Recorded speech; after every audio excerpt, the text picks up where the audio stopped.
It's a huge honor, man. It's like living out a childhood dream, you know? Just being a part of the All-Star game, taking the court with the best players in the world, it's surreal. And now, on top of that, to be chosen as a captain, I'm humbled. I work hard and I'm dedicated to being the best I can be. I do that because I have to, every night. I'm facing top-notch opponents who push me to elevate my game to new heights. It's a challenge that I embrace because it forces me to improve. I know I wouldn't have achieved this without that fierce competition motivating me to bring me to my A game. To be able to represent all the players who play this game is a huge responsibility that I take seriously.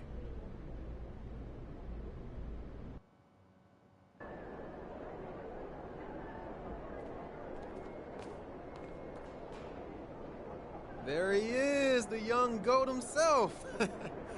You up for a challenge, MP?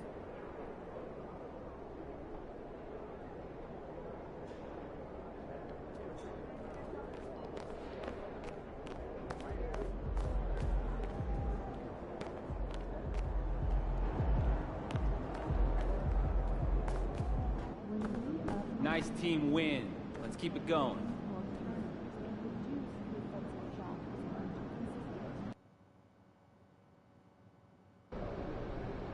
Let's make it 2-0 versus Scoop.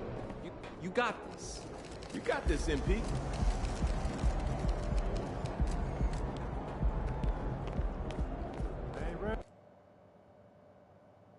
Splash!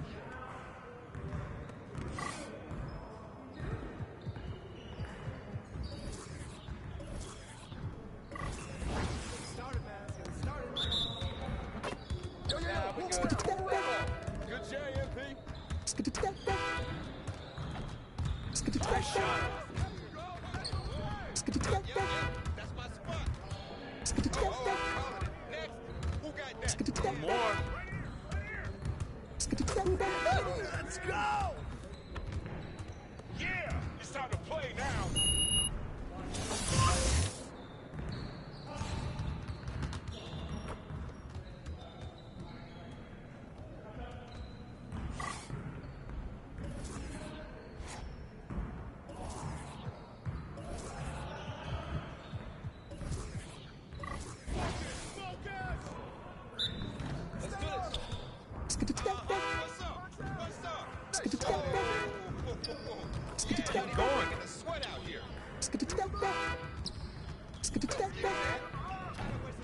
Well, excuse me.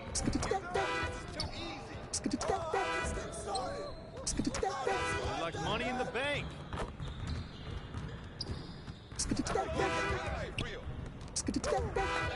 Oh! That's what I want to see. Too easy.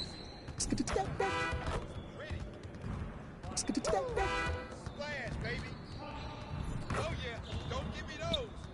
Oh, that stroke is pretty. I just throw it up. All day, baby. Here's today's weather. From rain, baby. And guess what? More rain. Keep shooting that MP. Baby. Hope you brought your umbrella. Downtown. Yes. Easy work. Yeah. It's time to play now.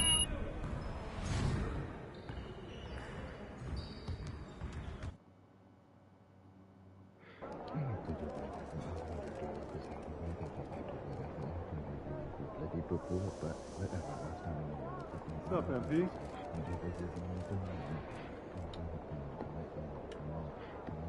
Good, MP.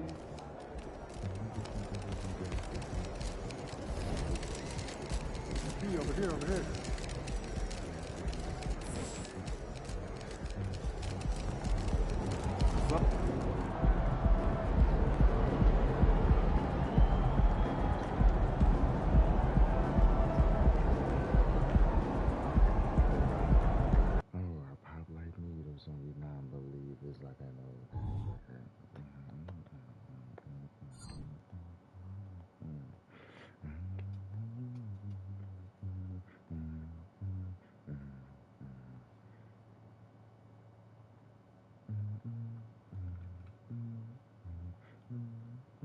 Welcome, everyone. Thanks for tuning in to 2K Sports for this NBA presentation. In this game, we'll see the Portland Trailblazers going up against the Milwaukee Bucks. Hi, everyone. Here with analysts Grant Hill and Clark Kellogg. I'm Brian Anderson. Allie LaForce, our reporter. Well, Clark, on paper, a bit of a mismatch here.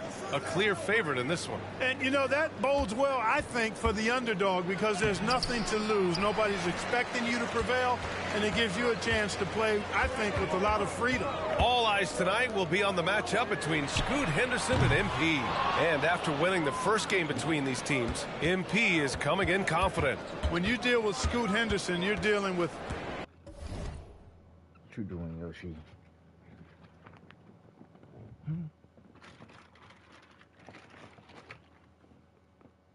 No.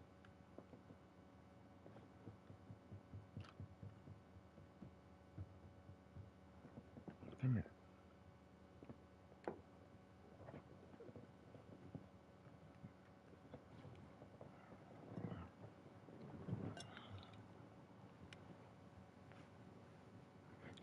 City that never sleeps up at the bed. C.A. holiday. Pure athleticism. You're not going to outclass Scoot, so you'll have to find other ways to gain an advantage. MP and him have been incredible so far this year. The adjustments to the pro game is massive, so give them a lot of credit. They've both made an immediate impact on their teams. Here's the starting group for the Milwaukee Bucks. At small and power forward, it'll be Middleton and Giannis. Damian Lillard out there with MP. And it's Portis in at the center, locking down the middle. Here's Henderson. After the Bucks picking up a basket just moments ago. Pass to Aiden. Simons outside. Aiden, a screen on Lillard. The drive by Simons. Shot clock at 6. Antetokounmpo with the block. The reach, the athleticism, the timing, no surprise. Giannis swatted that one away. Misses from short range. Thibault finds Aiden. Simons outside.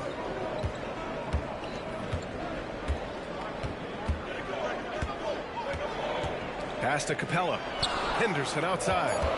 Trailblazers got to hurry. Got to get up a shot. The three from Aiden. Portland, no good that time either. For Milwaukee, they've gone 1 of 4 to begin this one. Tipped. It's stolen by Henderson. And around 2 minutes played here in the first quarter.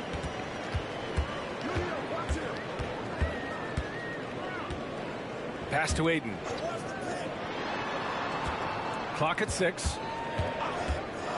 Here's Simons. Portland, no good that time either. Total breakdown from the defense there. I mean, he'll usually take advantage when that's the case. Well, looking back, it wasn't too long ago, Grant. The Blazers had an 8-year playoff streak. NBA, that's no easy task. Some great years, but couldn't get over the hump. Now I think it's time to reset and build around their youth. Timeout called, Portland. And as we continue through January, here are the latest power rankings. You take a look at the Lakers. They're building some momentum right now and aiming for a spot in the top 5. When I look at Milwaukee, they've proven most people right. An outstanding team, a squad that's going to be very difficult to knock out.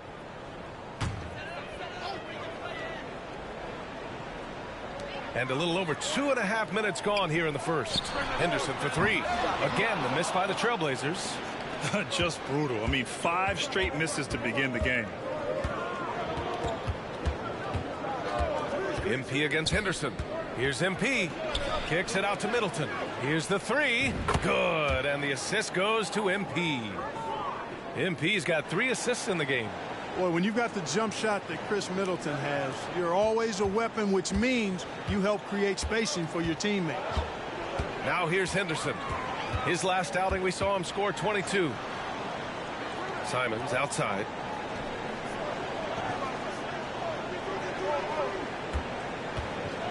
To end the run. Basket's good. At last, their cold streak is over. They finally found something that worked. Well, you knew it eventually was going to happen. I mean, my goodness, a tight start to this one, but maybe that'll ignite some more buckets to be made. And MP has been the talk of the NBA since his debut. Grant's not a surprise to see him on the cover of the latest issue of Dime magazine. Yeah, MP has the potential to be one of the biggest athletes on the planet. The type of draw he has mixed with his talent is something you rarely see from a player his age. And he gets it to go as they call the foul. He's on his way to the line for one more. Their offense looking like a well-oiled machine. Yeah, shots falling, off to a very good start offensively as a result. Lopez, he's checked in for Milwaukee.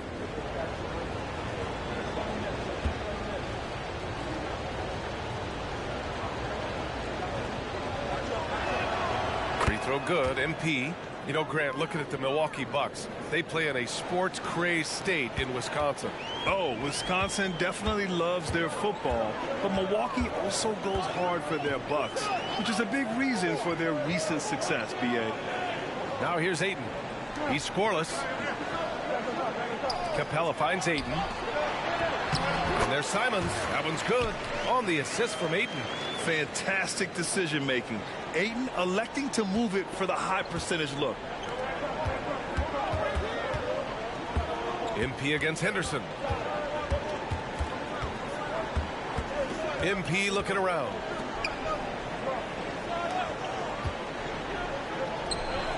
And MP throws it down. MP just throwing that thing down, getting aggressive and attacking the rack. Now here's Simons. You know, his stats have been solid, averaging around 18.5 points a game. The three. Rebound, Milwaukee. They're coming off a win against the Nuggets. You have to respect their ability to stay consistent away from home, keeping their cool and making quality shots. Well, efficiency is critical, and I love how they ran their offense and got quality shots out of their sets. Now here's Henderson, a valuable part of their offense, averaging a little more than 16 a game. And out of bounds, Milwaukee will have it. As we get deeper into the season, the Eastern Conference standings are really taking shape. Let's take a look. You take a look at the Bucks. They've been outstanding thus far, claiming the top spot in their conference. Well, I think for Milwaukee, I recall them having a lot of naysayers at the start of the season, but now they may not have any. This team is ready for a deep playoff run. They do have the pieces in place for a title run, but the competition in the playoffs will be stiff. Here's Henderson. No made baskets yet. Pass to Capella. Simons outside. Henderson for three. It's hauled in by Portis. Boy, just cannot buy a bucket, guys. I'll tell you what, that's a painful quarter for him, and it's painful for me to watch, too. Over to the left wing. Now out of Kumpo. And here's Lopez from the arc. And another three for Milwaukee. Man, they're having a hard time defending the triple. That's 3 in a row. I think they're playing too soft on the perimeter. They can't stay so soft. They've got to get up into the shooters here. Time called here. The Trailblazers decide to talk it over. The Trailblazers making a switch here. Mills is checked in. And Portland has possession. 17-point game. They just couldn't come out on top last time they took on the Bucks. That one in Milwaukee. Big loss in their last meeting with this team. Couldn't get anything to fall in that one. And I really think they've got to find a way to produce easier baskets. I mean, whether they do it by running in transition or getting to the free throw line, they don't want a repeat of that past performance. Now here's MP. He picked up 36 points in their last win against the Nuggets in Denver. So much of the offense ran through him. Looking at the assist total, we saw how unselfish he can be. And the Trailblazers shooting an unremarkable 30% in the first. Mills against Lillard. Out left to the wing. To end the drought. It's hauled in by Portis. Portis has got his 7th rebound here tonight. MP with it. 16 points for him. And it's Milwaukee scoring again. Building a big advantage early with a terrific all-around performance. Yeah, you know, they've had the advantage at both ends. They've got all the momentum early on. And Ayton gets it to go. Yeah, you know, Mills is one of those energizing players who does a little bit of everything, including finding his open teammates. And here's MP from outside. Portland grabs the miss. They're coming off that loss against Philadelphia. And the win was there for them, but they just let it get away. Just couldn't make enough plays late. And, you know, those are the kind of games that sting and that bad taste lingers. Knowing you were in it, but not coming through down the stretch, those are hard to get over sometimes. A minute 20 left in the first quarter. Oh, and there's the whistle on the shot. So 2 free throws for him coming up.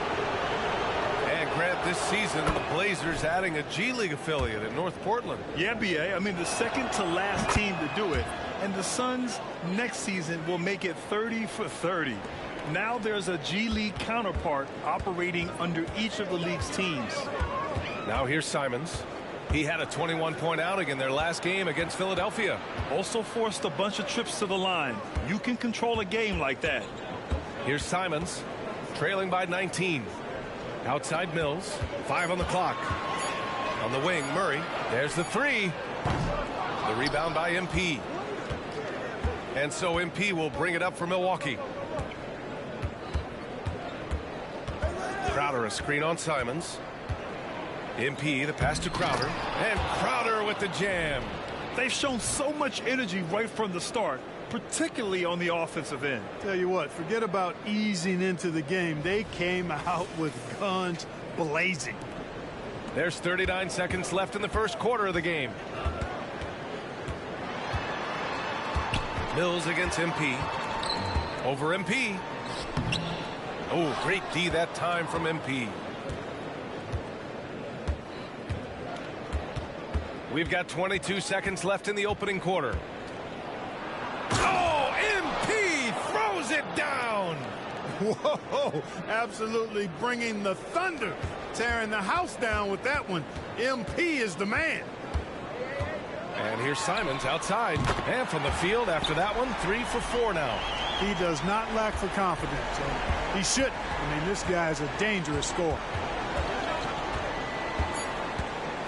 Here's MP.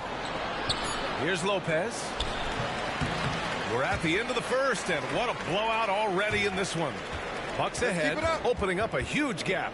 After this break, we'll be back with the start of the second quarter on 2K Sports.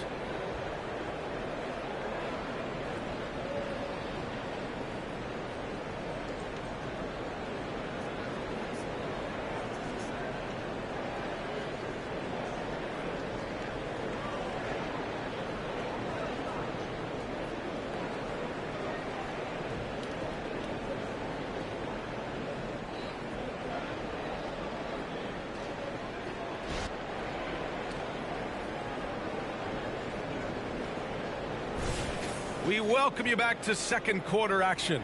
Plenty of basketball left to play, but this one has been one-sided so far. And let's quickly check out the scoring breakdown here for the Bucks. Well, we're in the era of the three-point basket. So if you want to win games in this league, you have to connect from deep, and they have been thus far. You know, points off turnovers is something else they've excelled in. I expect the opponent at least to try to squeeze that orange a little better. On the floor for Milwaukee, they've got Brook Lopez. Pat Connaughton is out there with MP. Then it's Malik Beasley, and it's Crowder in at the four-man position.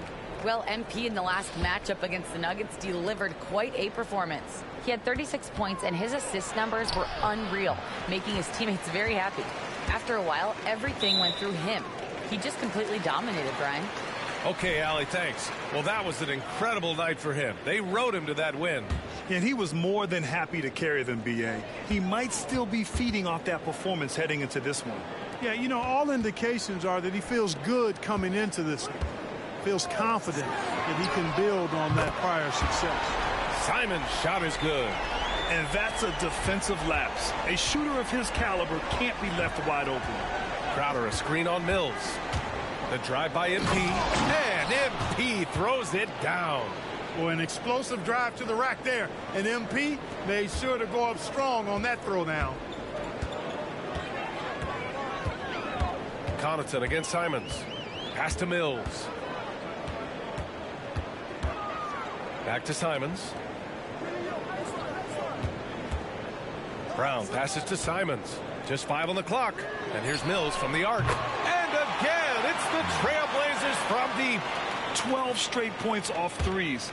This defense is not extending very well. You know, they're having free reign from beyond the arc. The defense is just not there. Stolen by Mills. Now the Blazers on the move. Jackson gets the bucket. And they're in a better flow this quarter offensively. And their shooting percentage is steadily rising as a result. And they're starting to heat up is what they're doing. They're on fire. I mean, that's what they need to climb back into this game. And so it's Milwaukee with it after the basket by Portland. Lopez, the screen on Mills. 6 on the shot clock. Kept alive. Kicks it out to MP. Pass to Beasley. Fires the 3. The Bucks rebound. Lopez. And at last, they get one to fall. Lopez has gotten his second bucket on the night. You have to credit their effort. I mean, they've done an amazing job on the glass. And it's been a well-rounded performance. I mean, strong rebounding has certainly been at the center of it, but it's been good on a number of levels. And there's going to be a foul. He definitely made contact with the ball, and in doing so, also got the body. So we'll see free throws here. Well, Grant, you've been the up-and-comer, but you've also played the role of the veteran. What's the key to that latter stage? You know, B.A., your contributions as a veteran are felt just as much with your leadership as they are with your numbers. So sharing what you've learned with those younger players on the way up is so important. And he knocks down the first one. And you think about the value of continuity, Clark.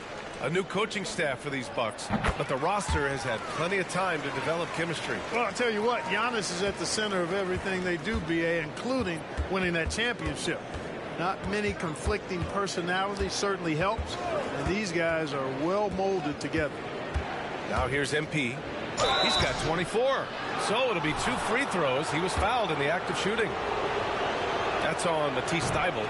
Yeah, what you like about MP is how hard he worked to put himself in a position for success. Jackson, he's checked in for Portland. And it's Simons with the ball for the Trailblazers.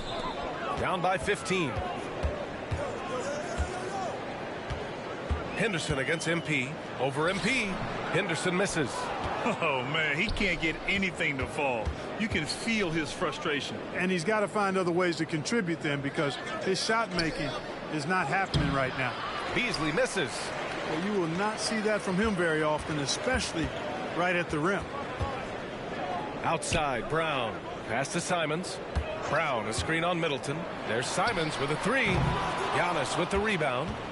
I'll tell you what, they've rebounded the ball tremendously well. Yeah, you look across the board, it's actually sizing up, shaping up to be a great game. I mean, strong performances throughout, and they've really been strong on the glass. Now here's Simons. 10 points for him, and count it. Now 5 for 7. He's trying to will this team back into it, doing all he can offensively. MP against Henderson. MP inside. Can't hit from in close. Just like last game, MP's got the edge in this individual battle and playing with a lot of confidence. And the jam by Brown. Yeah, you see the vision from Henderson. Just a terrific facilitator. Milwaukee has gone 5 of 8 from outside the three-point line in this one. Lopez, the screen on Henderson. MP inside, defended by Henderson. Here's Lopez. It's Beasley on the wing. He buries it from 3. Beasley's gotten himself on the board with a 3 there. This is how confident Beasley is. What a quick trigger finger off the catch for that jumper. Here's Henderson. That has to be encouraging. Sinking one after missing his first 5. Hey, they're just getting pushed around inside. Yeah, you can't say that with enough emphasis. I mean, the defenders are just not being aggressive enough down low. You got to play with some physicality in the paint. Now here's MP. Nice D from Henderson. Not much falling for him this quarter, guys, and you can sense his frustration. Outside, Brown. To the inside. Simons. Oh, it's blocked by Lopez. Lopez showing off the length there. Oh, my Didn't leave goodness. anything in the bag on that one. Yeah. Bring it home. Send it in. Throw it down.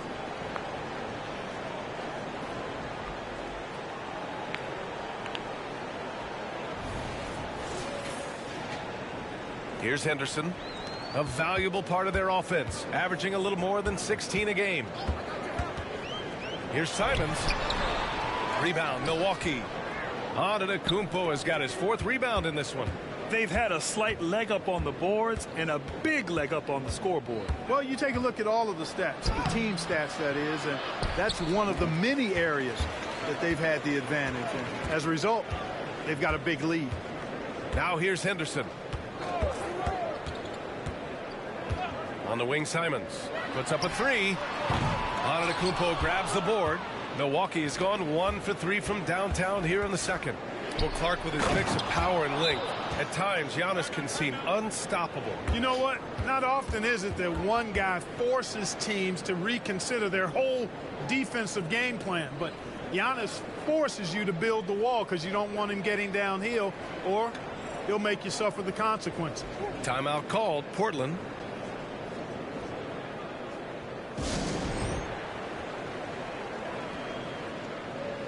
So for the Blazers, DeAndre Ayton, he's checked in.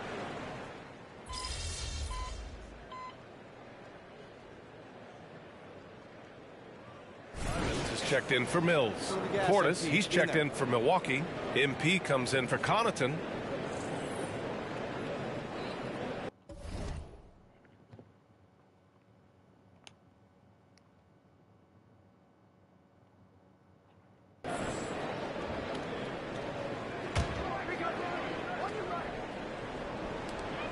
The 3 from Ayton.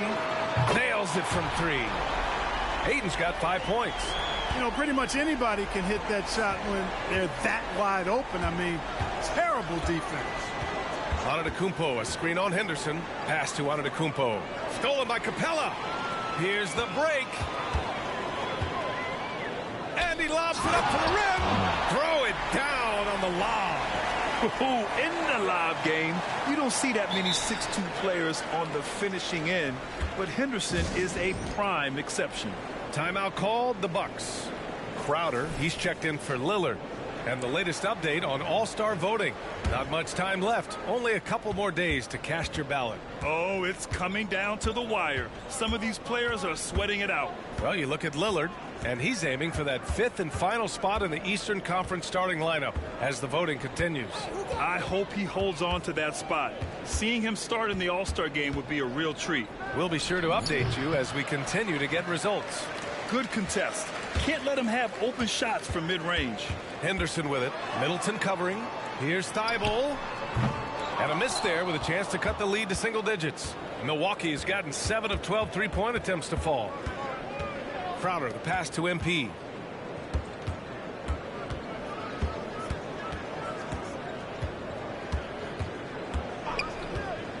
Six to shoot. Down low. Here's Antetokounmpo. And so he draws the foul, headed to the line to shoot a pair. That one on Capella. You know, no opponent is willing to give Antetokounmpo an easy look. I mean, they want to make it hard on him, and he's going to get bodied up, and he's learned to accept that.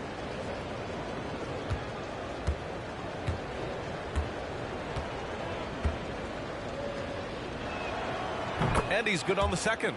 You really have to appreciate and respect the spirit Giannis plays the game with, a beacon of energy and enthusiasm for his team.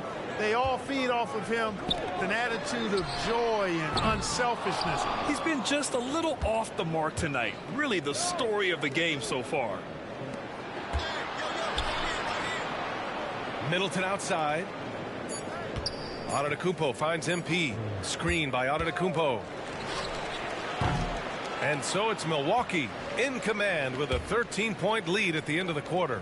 We hear teams talk about wanting to get the ball inside, but this is how you do it. We'll be right back after this word.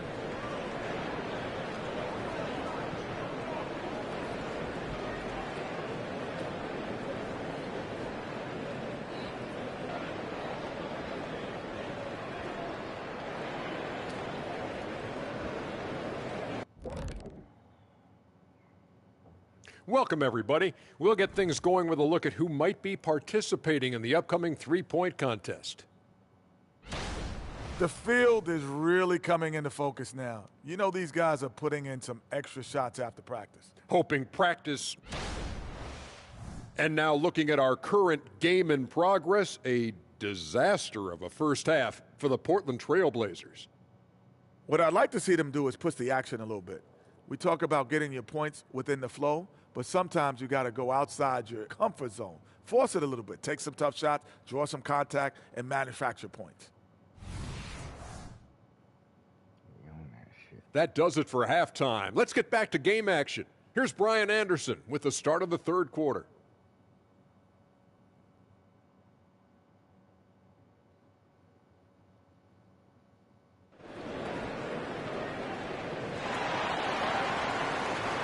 And with a big gap on the scoreboard, the second half begins with very different goals for these teams. One side trying to mount a comeback, one side trying to protect their lead.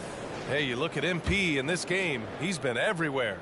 Yeah, he's showing off how skilled he is at attacking the defense and converting at the line. Well, you know, in that first half, it was a common occurrence. He got to the stripe time and time again. All right, time for an injury report. And now an update on Damian Lillard from Allie LaForce. What do you have, Allie? The head athletic trainer for the Bucks provided some info for us. He said it doesn't look good at all. They are very concerned. It's a blow to a team that was hoping to turn up the second half of the season. This is a story that we'll be following very closely. Okay, Allie, thank you. Boy, this injury definitely looks like it could be serious, guys. Here's hoping it's not, but yeah, this team may have to get used to playing without him for a bit. And in the training room, guys, I mean, that is not going to be an easy injury to bounce back from. Simons and Thibault are the two wings. Clint Capella out there with DeAndre Ayton. And it's Henderson in at the point. That's the group in the game for the Trailblazers. All right, let's check in with Allie LaForce. Hey, Brian. Well, Giannis Antetokounmpo says his greatest challenge lies within. He said, quote, "I don't compete with others. I just compete with myself. Every other night it's going to be another great player, but I just try to be consistent, have fun, enjoy the game, create art, and be the best I can be." Artistry. I like it, Allie. Thank you. Well, Grant, how do the Bucks put the pieces back together and make a run at another title? Well, the hope is this new coaching staff will unlock some new wrinkles and find ways to keep their offense from stalling in the clutch. Oh, and the dunk by MP. Such a well-rounded player. MP with his fingerprints just all over this game. And it's Simons with the ball for Portland. It's a 13-point game. And there's the foul. It's on DeAndre Ayton. That'll be a second foul of the game. Milwaukee has gotten 7 of 12 three-point attempts to fall. Hey, right here. MP against Henderson. Throws it up high. Whoa! Antetokounmpo flying. And Antetokounmpo is so long. I mean, he stretches forever, covers a ton of ground. Here's Simons. He's got 16. The three is up. Rebound by Middleton. And they're +5 on the boards after that rebound. Henderson against MP.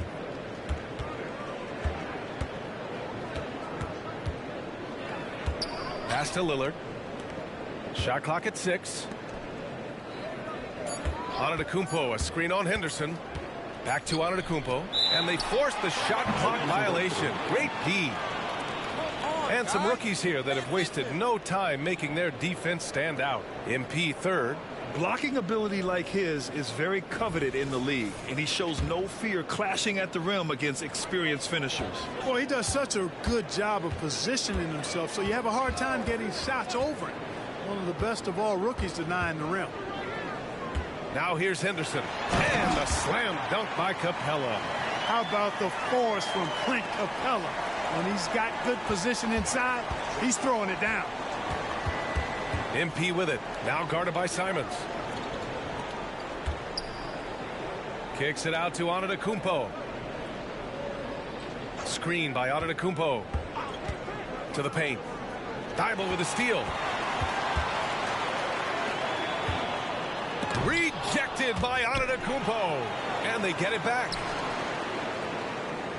Ayton with a screen. And he lobs it up top. And Ayton with the stuff. You know, I like that decision from Henderson, giving up the rock. Portis, the pass to MP. From the left block. Out to Portis. MP against Henderson. Out of bounds, it'll go to the Trailblazers. First in field goal percentage, first in three-point field goal percentage, and they're so impressive when it comes to their aggressiveness on the defensive end. Number one in opponent scoring. A team that gets in your face on defense and doesn't give up anything easy. And you really can't emphasize enough how impressive their field goal percentage is. They run their game plan so well and know how to get the shots they want. Yeah, something Henderson is still working on, getting his three-point shot to be a little more consistent.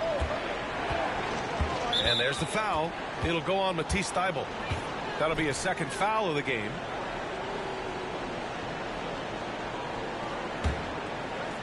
Just under 3.5 minutes played here in the third quarter. Portis with a screen on Henderson. Shoots. Their first miss after hitting 3 straight shots, but I like their aggressiveness coming out of the half. Pass to Ayton. On the wing, Simons. Henderson outside. Capella with it. Just 5 to shoot. Back to Henderson. The 3. Rebound by Middleton. The Bucks have gotten 3 of 4 shots to fall so far in the third. Capella against MP. Spins to get back on track. And slammed it home. And a foul. A chance at another point at the line. That's on Matisse Thybulle. And a moment here to take a look at some hustle stats for the Bucks. Yeah, they've done a great job of challenging every shot they can. Their totals in the block column are a result of that aggression. And I love the fact they kept the pressure on, really pushing that ball, running it up the floor. I love seeing that. A team staying aggressive even when they're playing well. And that one misses. And, you know, that's their first miss after knocking down 4 in a row to start the half. Pass to Ayton.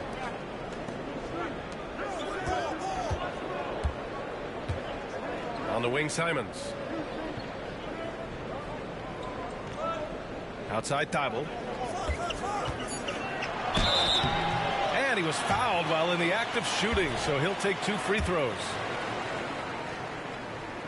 The first free throw is good. Well, Clark, the Stars may be extending their primes, but on average, the NBA is becoming a young man's game. Well, I don't think that's going to change. I mean, the demands of the game make it a young person's game.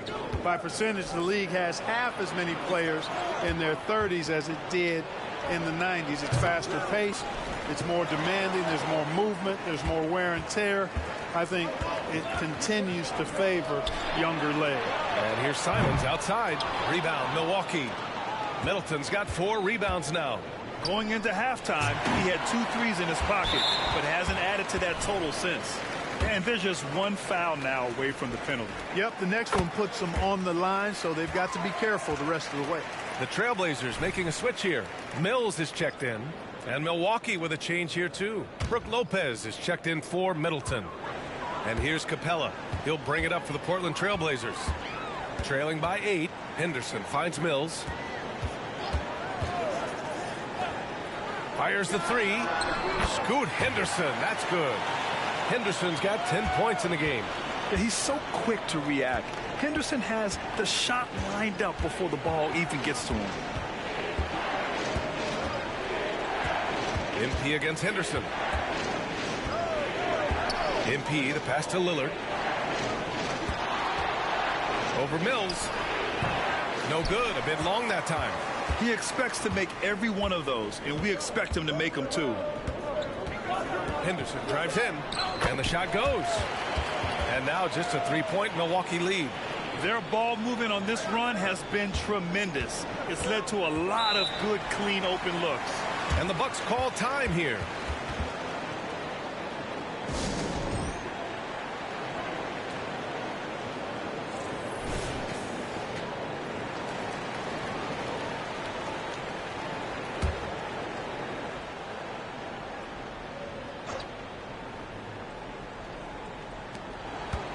MP left side.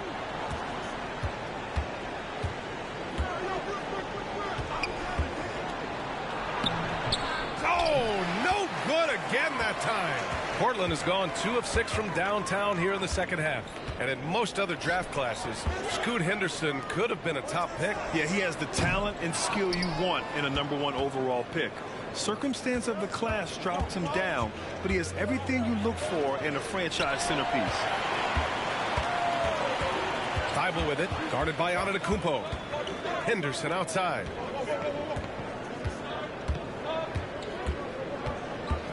For the tie. Rebound, Milwaukee. Yeah, still close, but with their tough play on the boards, we're certainly seeing the effort. MP against Henderson. And he's going for the oop here. He did. I mean, MP understands how to read a defense, including how to spot overcommitments and getting it to open teammates.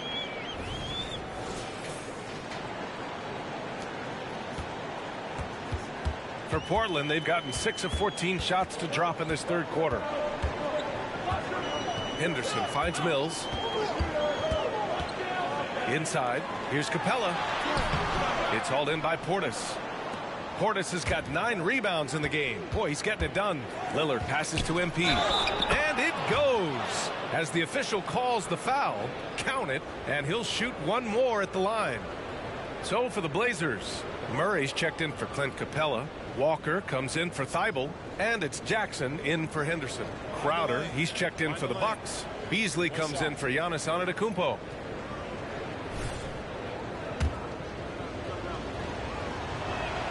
Free throw good, MP.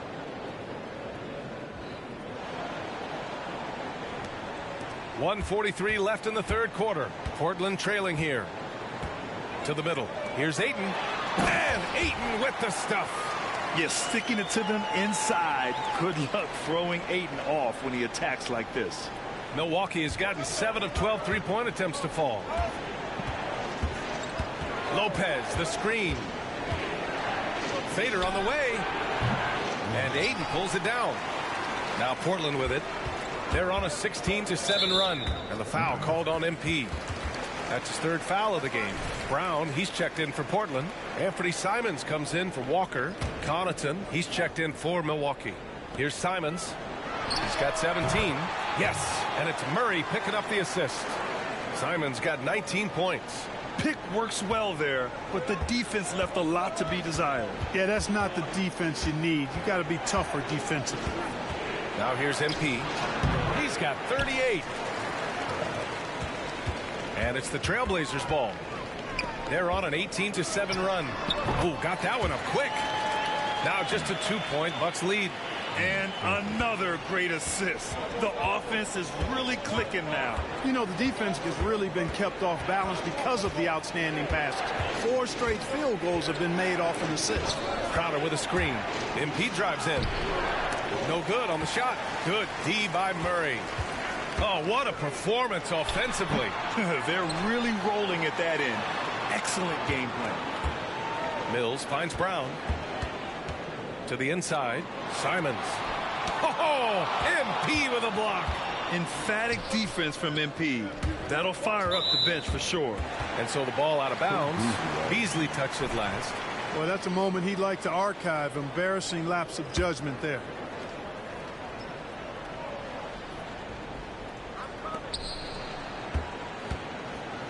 Beasley against Simons for the lead. Another miss by Simons. With 1 on the clock. He can't hit that time.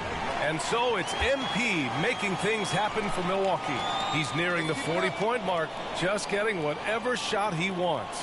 And more NBA action on 2K Sports coming your way right after this.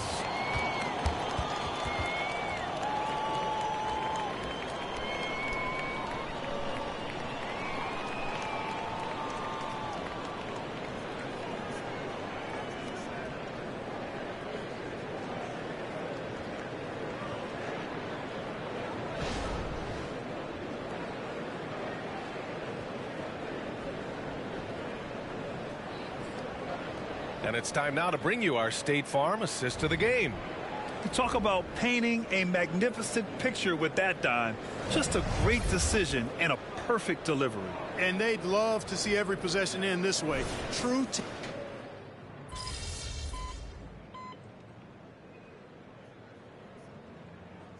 Portland going with almost an entire new group here.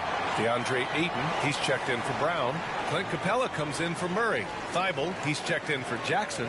And it's Scoot Henderson in for Mills. And the Bucks will go for a different look here. Bobby Portis is checked in for Lopez. Crowder comes in for Antetokounmpo. MP's checked in for Beasley. And Damian Lillard subbed in for Connaughton. Let's check in with our reporter, Allie LaForce. Guys, over the last break, I listened to Chauncey Billups address the team. He dug into his team for being too complacent on offense, saying, you're just chucking up the first three you see out there. Being more patient on offense, move the ball around, make the... Ooh, fancy jam by MP. Boy, really outstanding read in that pick and roll. MP saw a way to score and made it happen. Impressive looks on the AT&T 5G Slam Cam.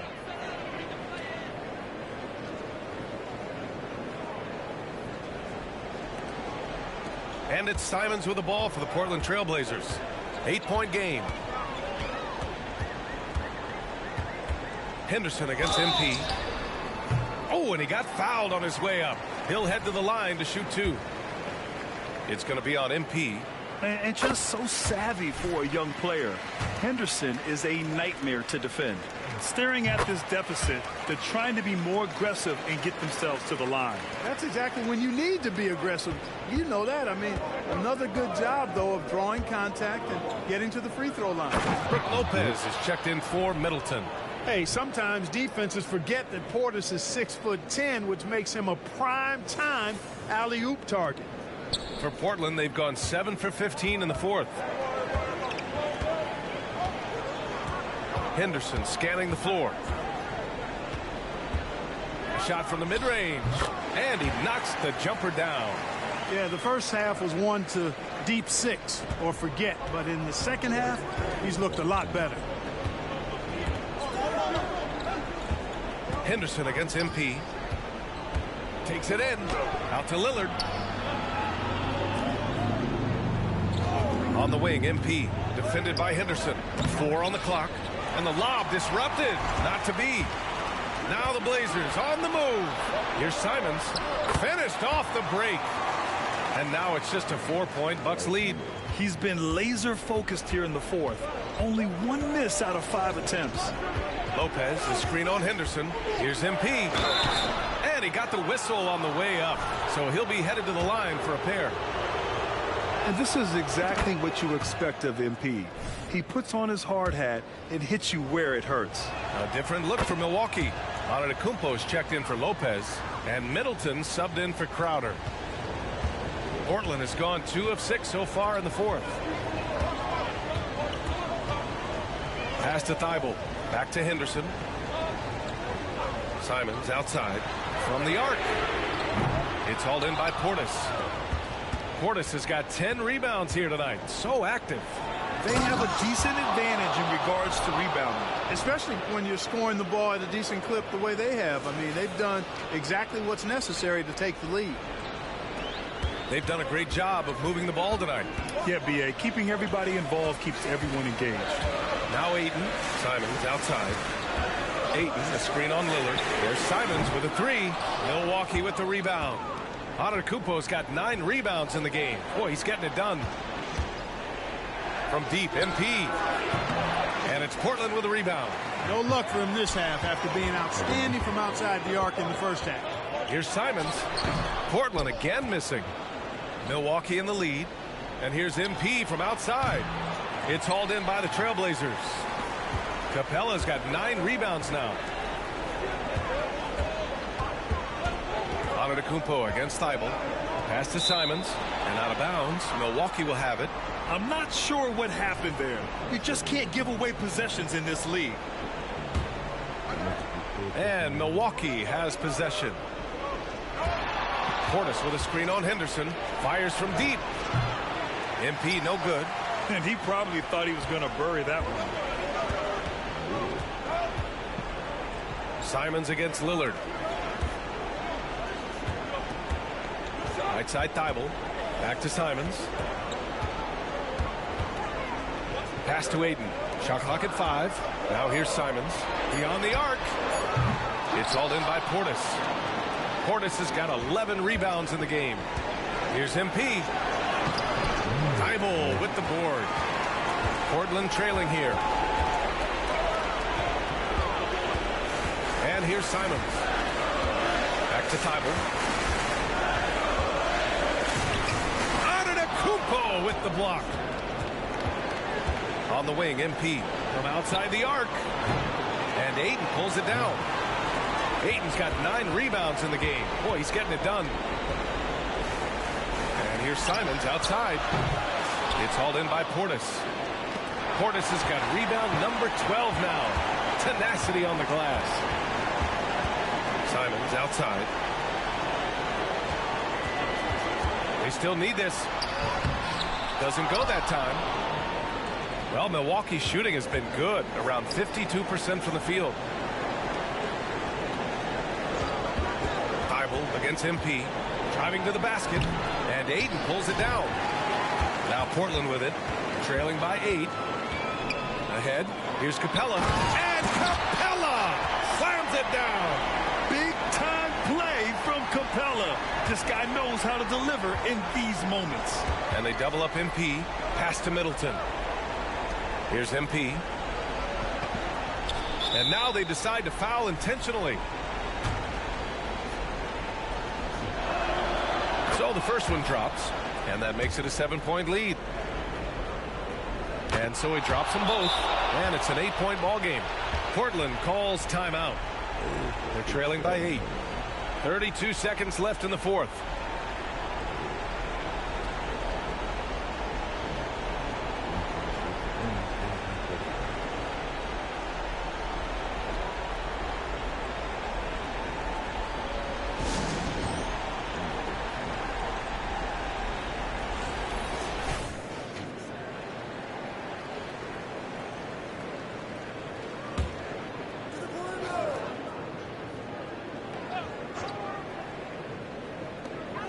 Eight-second difference between the shot clock and game clock.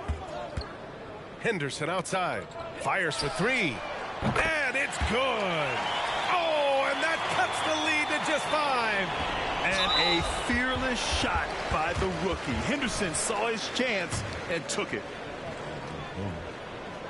Good on the first, and that increases the lead to 6. Second one is good, getting both at the line, and it's a 7-point game. Those are critical foul shots. Love to see him knock them down there. Timeout called. Portland. They trail by 7. 23 seconds left to play in the fourth quarter of this one. Guys, what do you think? And time's running short. They just couldn't get over that hump. You know, maybe working on their 60-second drill, even if it doesn't pay off tonight, maybe for the future. And he's coming off a huge performance, and his confidence couldn't be any higher. And his coach knows that, too. Showing no signs of slowing or cooling down. They're going to ride him as far as he can take him. He drops the first one, and that puts him up 5. And he hits both free throws here, and it's a 6-point ball game.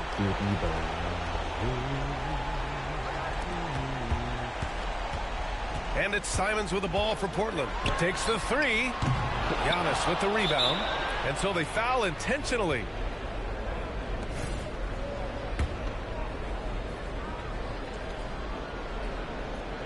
And he cannot get the first one to drop. Tough one to miss.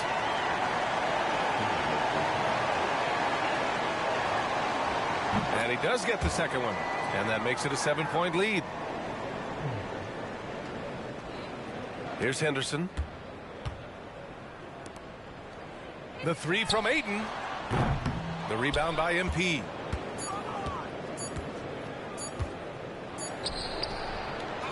And so it's Milwaukee with the W.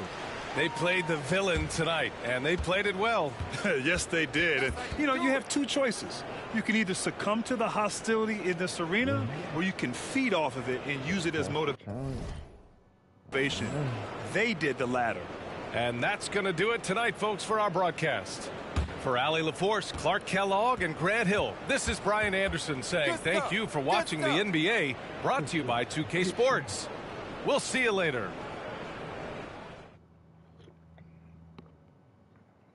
I was hot in the first quarter, boy.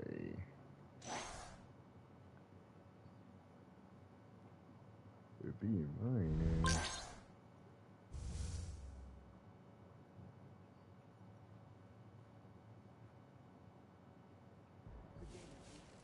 Yo, what's good? Damn, I didn't pass the challenge. I knew I was supposed to do something.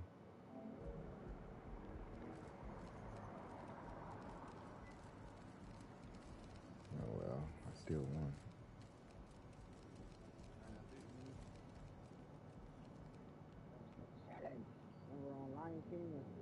What did that first loss against It's just a challenge. Mm-hmm. Oh, you have to ask him, is it a challenge? I guess he just wanted the funk.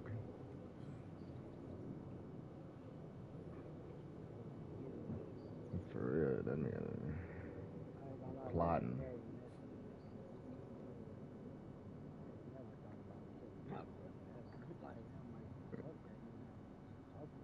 And he was the hand of the king. Basically, if you're the hand of the king, you got the same privileges as the king.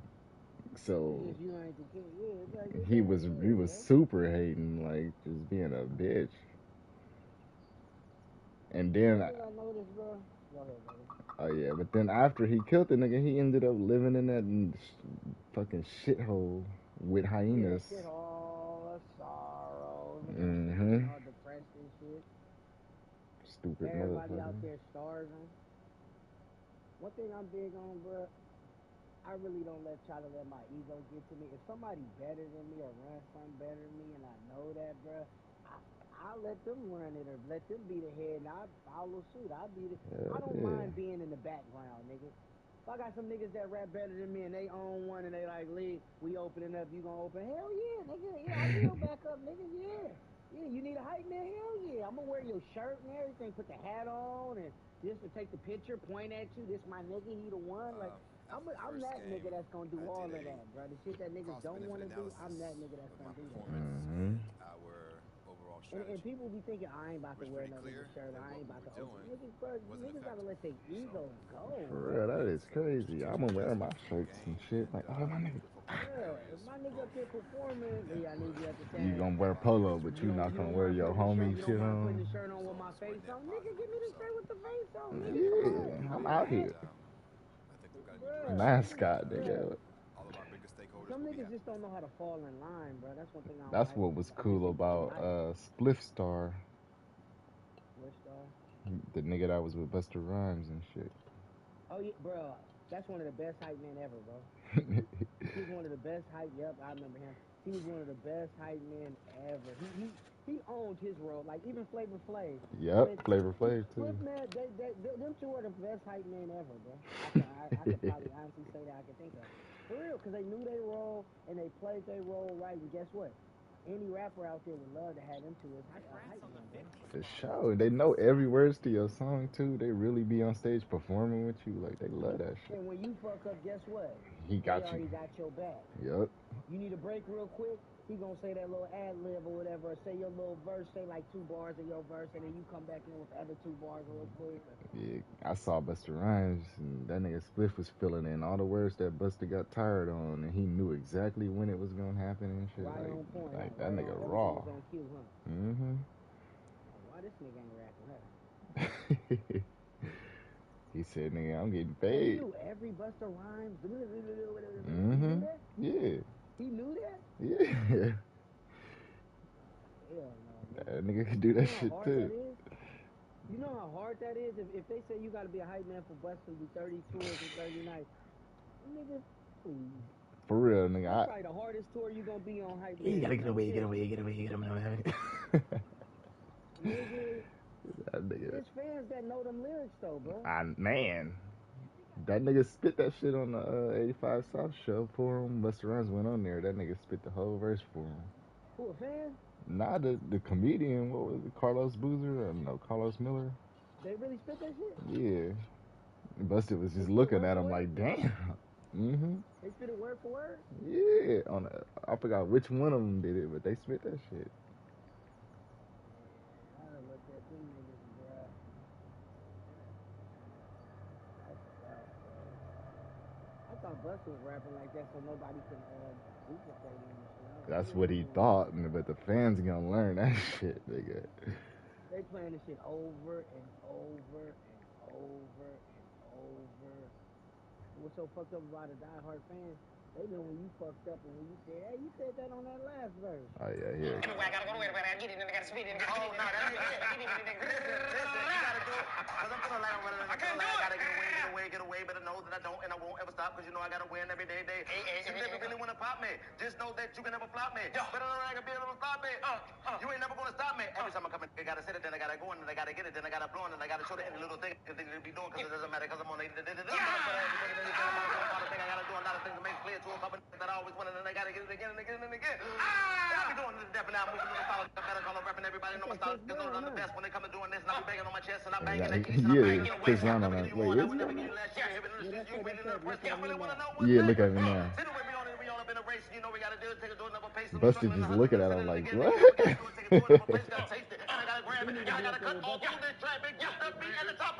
You're never gonna have it.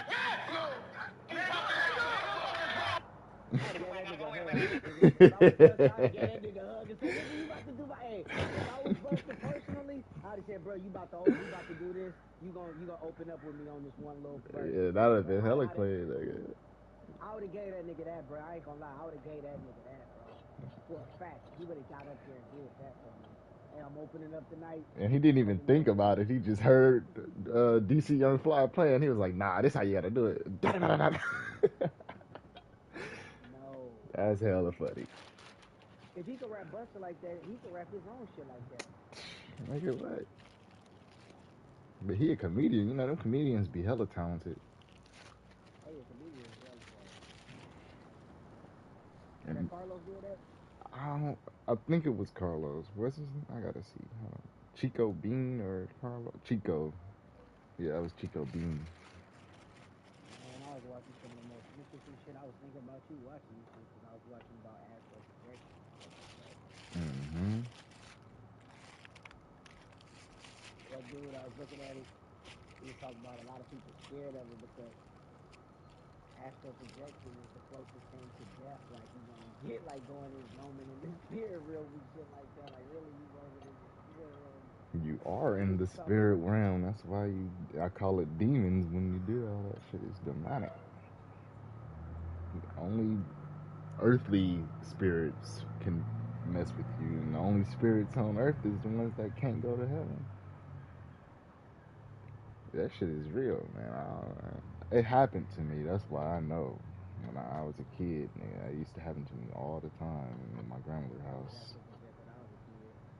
And one time, nigga, I had an experience. Sometimes I lightweight astral to project now to where I close my eyes and then when I close Yeah, my eyes, you could do it at will if you, especially if you don't smoke and don't drink and all that, and don't watch TV and shit. It'll happen to you without you even noticing. Especially if you drive, like when I drive. Bro, I'll close my eyes and be in the house.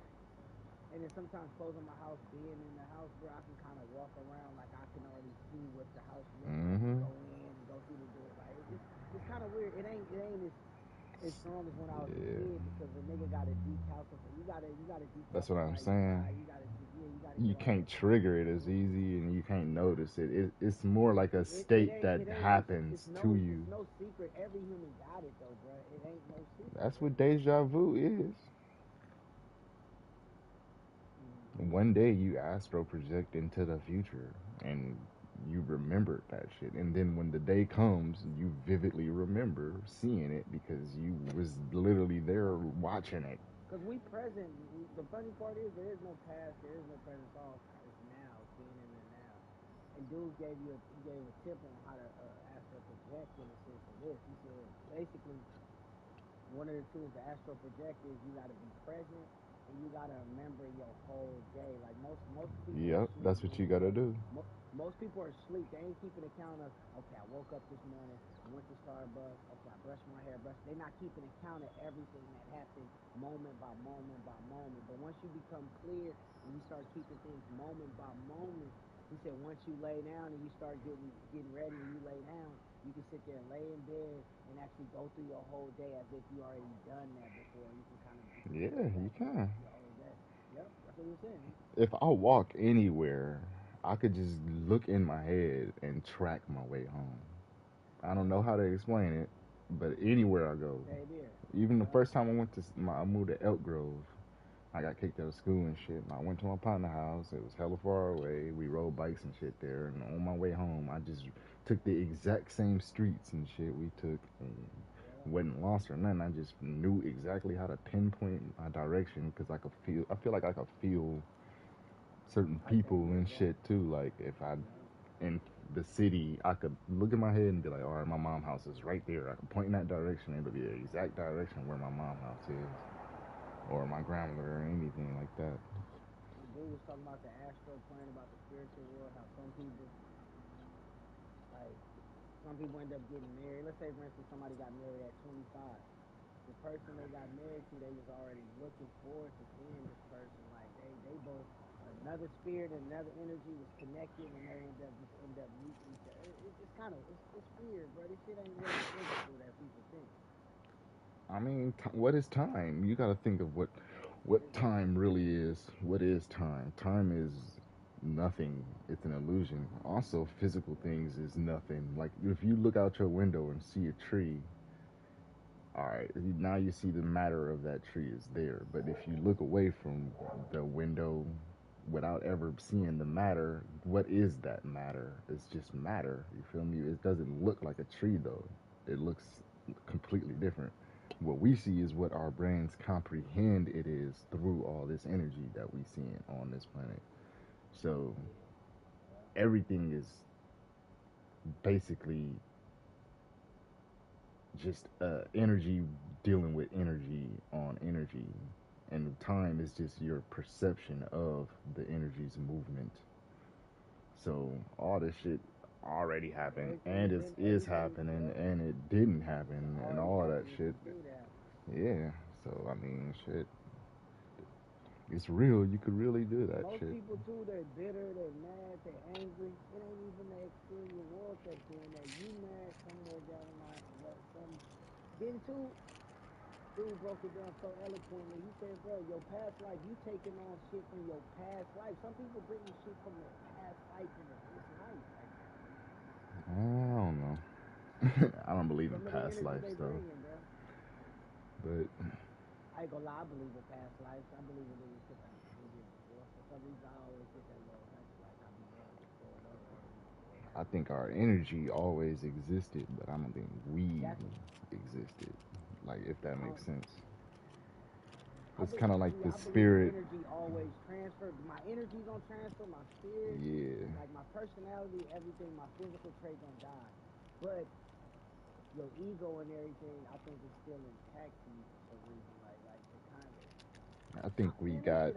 This shit can't even be explained, bro. We know what we talking about, but it's certain things that the words can't even fathom. Like there was no English for this. There is no English for this. There is no describing it. It's just a feeling that you get.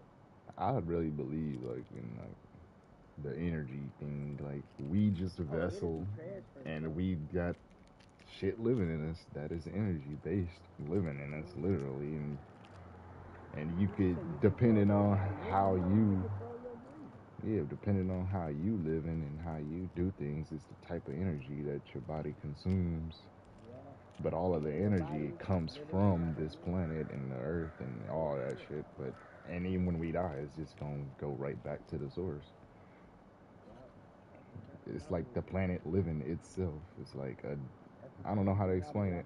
It's like how we got germs on our body living, eating certain germs so that we could live, and then those germs got germs on their bodies, and that shit's infinite. Like, but it's all literally the same thing, just living in a different We all speak the way. same language from every living being, bro. The reason why I feel like I can interact with dogs and cats and I can't understand them, what they're same, but the energy helps. Because we got the exact same energy, because we come from the exact same source. That's why when you see cats having bears and tigers, and they like, damn, how you interacting with that? And they love it, like, bro, same energy source, bro. Like, Yeah. We all the exact same thing, technically, because we all operate off of air, water, and sun, nigga. That nigga, and earth. Earth, water, air, and sun. everything. So. That's why when niggas be talking about this materialistic shit and motherfuckers, well, what kind of car you got? I live better. Nigga, you this ain't, bro. You let me tell you how I know somebody not rich, bro. When I say rich, not about materialistic shit. Soon as somebody get in an argument or something, they talk about what kind of shoes you got on. They try to downplay you. Look at you. I got $1,000 bag on. You can't afford. Like, what? Motherfuckers always put some monetary, some value on some materialistic shit that realistically don't mean shit, bro. Don't none of this shit mean that. These people be putting the value.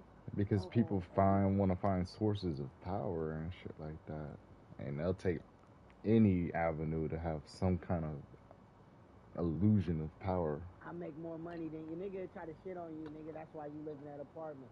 I live in a mansion. I make more money than you, nigga. What the fuck does that mean? If that's what you wanted, so you should just be proud you achieved it. You shouldn't use that to try to down anything else. You know what? And guess what? People that always try to shit in your face, them be the motherfuckers. As soon as they lose all that shit, they be depressed. And those are the motherfuckers that are evil. Yep, they are evil. The only their driving force is to hurt and harm.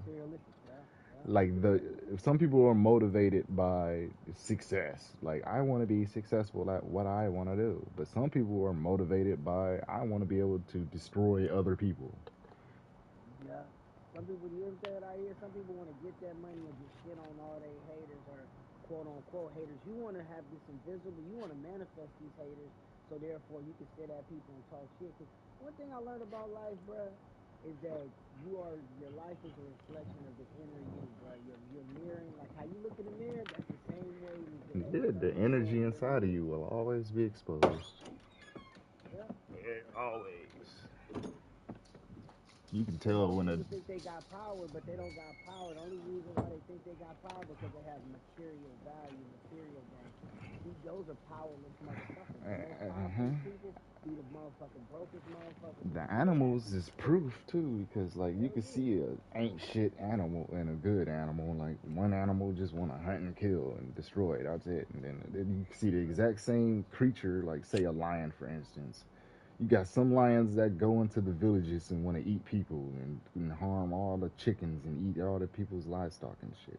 And then you got some lions that got their own pride and they hunt their own food and they kick it and take care of their kids. Like, it's because it's the energy. It's energy. And the only reason that evil lion became evil is because it experienced evil energy, probably too much growing up. It probably was a man who was probably hunting lions and fucking with lions, so that lion absorbed that energy and returned it. Like, that's all life is. That's the reason why, that's all, man. People don't know they fighting their own. Ain't no enemies out there. You fighting your own enemy. You your own demon, your own God, all at the same time. Motherfuckers be talking, thinking this external world is something, but the external world ain't shit, bro. That's the tip of the iceberg, bro. It really ain't shit, bro. Yeah, that's what I believe demons are. It's you. It's the shit you got in you. It ain't like a thing outside. Like, hey, come do this. Nah, nigga. It's when you at home and you can't think about nothing but bitches, or you can't think about nothing but getting drunk. Those are demons. Like, that's the energy you getting from whatever lifestyle you be living. Cause I ain't thought about having a drink since I've been stuck in the house. But before, I was having a beer every night, all the time, going to the store. I need it. Yep. Cause you can't absorb the energy unless you're around the energy. And you're not as mobile. You gotta be around that energy in order for it to even get to you. You're not gonna be thinking about doing some horror movie shit unless you watching hella horror movies.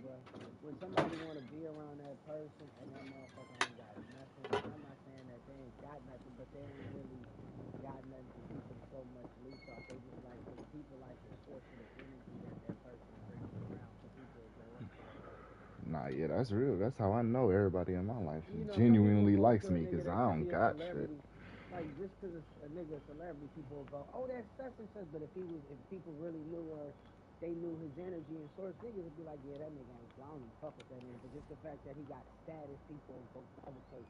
I wouldn't want people gravitating just based upon my status. Fuck all that. I want niggas to gravitate based on I fuck with them. Because when people fuck with you genuinely, it's easier for motherfuckers to support you too, though, genuinely love with no cost or whatever the case. You start a restaurant, you get a business going, or you put out some motherfuckers will just rush over to you just to go, hey man, I just want to put some money in your pocket. I don't even give a fuck if this shit good or not, man. Here you go.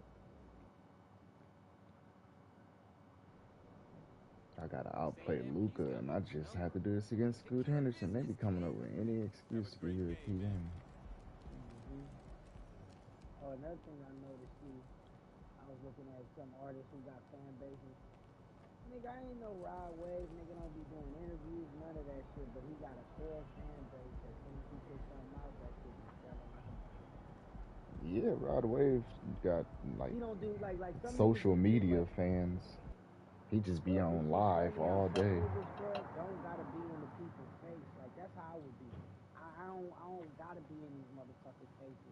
I wouldn't want to be in everybody's face day to day. Like niggas talking about doing reality shows or something. I said, nigga, I wouldn't want nobody in my personal business. Like if you a celebrity already as it is, why would you go do a reality show? I'm telling you, if you put out 100 songs in 1 year, you could be just like Rod Wave.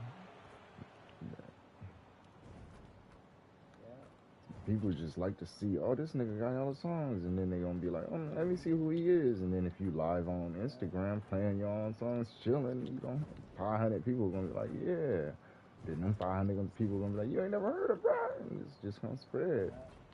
Yeah, that's how it is.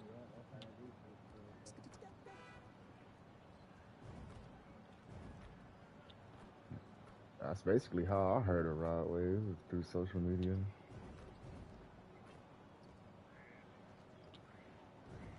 But I only heard one song. I need to check them out more, but I don't like that singing, crying shit. Oh yeah, bitches and teenagers for sure. I don't want a fan base of niggas buying that shit, bro. Fuck having fans. See, too, the urban fans, too, a lot of these rappers, they fans don't buy it because they quote on they groupies don't buy shit, bro. When I say buy shit where shit like, bro, we gotta run up these stores, here at the table, and on the sideline, David Aldridge. Here are the starters for Milwaukee. Middleton and Giannis slot in at the small and power forward. Yeah, that's why you also gotta have hella merch. Every catchphrase you come up with, every picture idea you got, put it on a t-shirt, nigga. Or even try to make some regular clothing, nigga. Just have everything, because when you, that's what I'm trying to do. I'm trying to do this. I'm trying to do everything at once. Niggas see my music video. Oh, I got my link online for the little clothing brand. Oh, boop, boop, boop, everything. So perimeter defenders are on notice tonight. Get ready.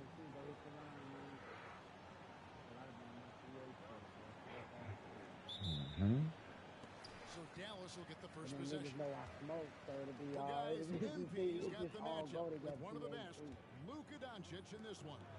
This is a huge matchup. Come on, Luka. Oh, he dunked on me first place. Well, as you know, Luka Doncic does so many things well. I got Giannis. Oh, they Damian Lillard got injured in my last game. And MP and company are hoping to duplicate the success they had in their last matchup against this team. Let me see what the injury was. Yeah, I'm about to go run a few games, bro. I'm gonna be back though, bro. Yeah, it was good. How many games? What, this your second year? This one is my first year. Damn, the game's injured. Who playing shooting guard? Right now,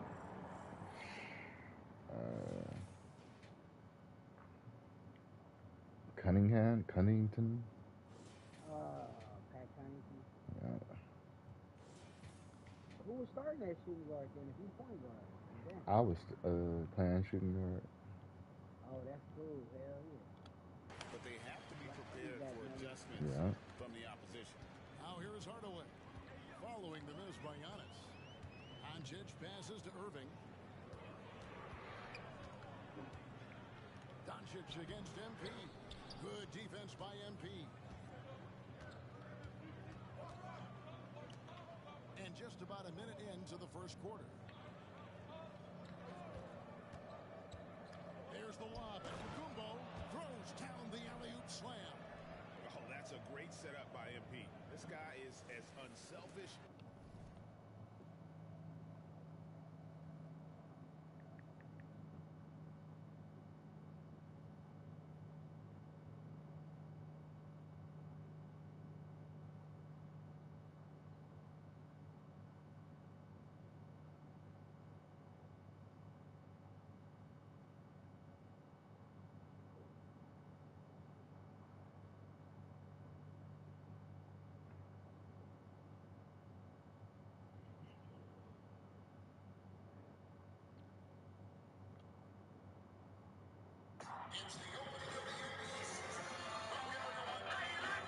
Now this, I like. How you like me now?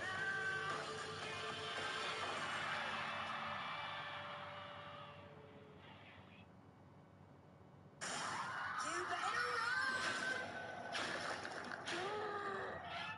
Death is coming for you! This October, visit the darkest corners. There's a little pea coming out of me right now. Face the most sinister villains. I'm the goddess of death. Let the dark dimension in and explore the monstrous side.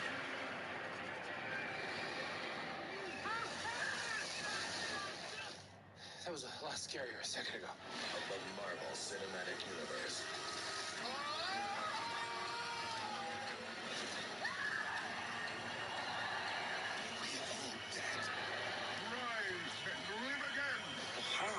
Treat yourself to a happy Halloween.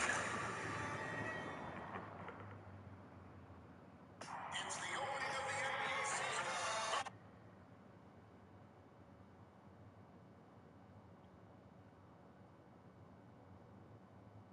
I can't really say when I became interested in Wicca, because it's always been part of me, part of my roots. I love Halloween. I think I'm a very autumn person. We dress up the house with cobwebs and so on. We cut a circle, and we have a smoky cauldron, and we all scry, which means do clairvoyance, into the smoke which comes out of the cauldron. And we open the gates of the underworld. And if any spirits want to come forward and speak, we listen to them. My first initiation, when I became first degree, was on Halloween. And I felt very, very much in tune with the god. The common denominator between Druids, witches, and Satanists is the practice of meditation for the purpose of making contact with the spirits of the dead or disembodied souls. You do a lot of meditation with the arts, and you get onto this higher plane. It becomes less physical and more mental. It takes years of painstaking study, meditational work, finding your higher mind, being able to actually tap into the forces of nature and use those. I have, on occasion, touched upon, I suppose you could call them spirit guides. People describe them in a different way. I am aware of a hierarchy of spiritual advisors who live on another plane of consciousness that you can approach, that will acknowledge you and advise you and assist you. Witchcraft. The title witch is from the Saxon word Wicca, meaning the one who practices sorcery. The Oxford Dictionary states that a Wiccan is one who is twisted, bent, or warped. Despite attempts from modern Wiccans to sanitize the original intention of witchcraft, its practice cannot be divorced from demonology. O guardians of the watchtower of the east, I, Ishtar, high priestess and witch, do summon and stir thee. I command thy presence at this our meeting, to guard over our circle and to witness our rights. I think there was a lot of bad decisions leading to a lot of poor looks. Patience was not their best quality in that basketball game.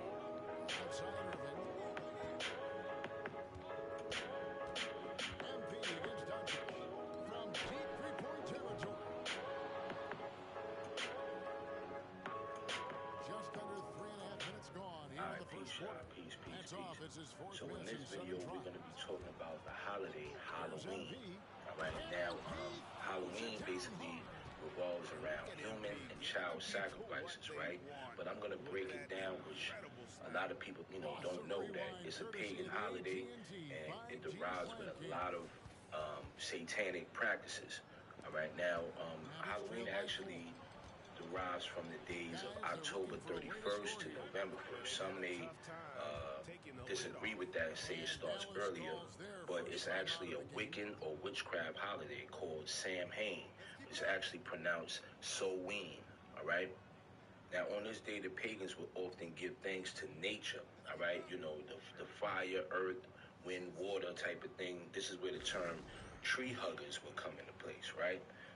But it was originally the Celtic New Year, all right? Now, it started off in Ireland. A lot of Anglo-Saxons would practice Halloween, right? Now, their practice on Samhain would be to give praise and worship of the dead, right? They'd crowd around and give gifts to the spirits, or offerings, as they would say. Now, another day that actually resides on October 31st is Dia de los Muertos, right? Which means in English, Day of the Dead. Now, this is actually an Aztec belief, right, which started in Mexico thousands of years ago. They would also give offerings and gifts to the spirits. They believed that the deceased children's souls would come back to visit and reunite with their families on this day. And Catholicism is also known as All Saints Day, all right? Now, Halloween, which is actually a pagan holiday, that not only gives thanks to the dead, but also has a different aspect of energy harvesting, resurrecting spirits, and sacrificing children to the god Baal.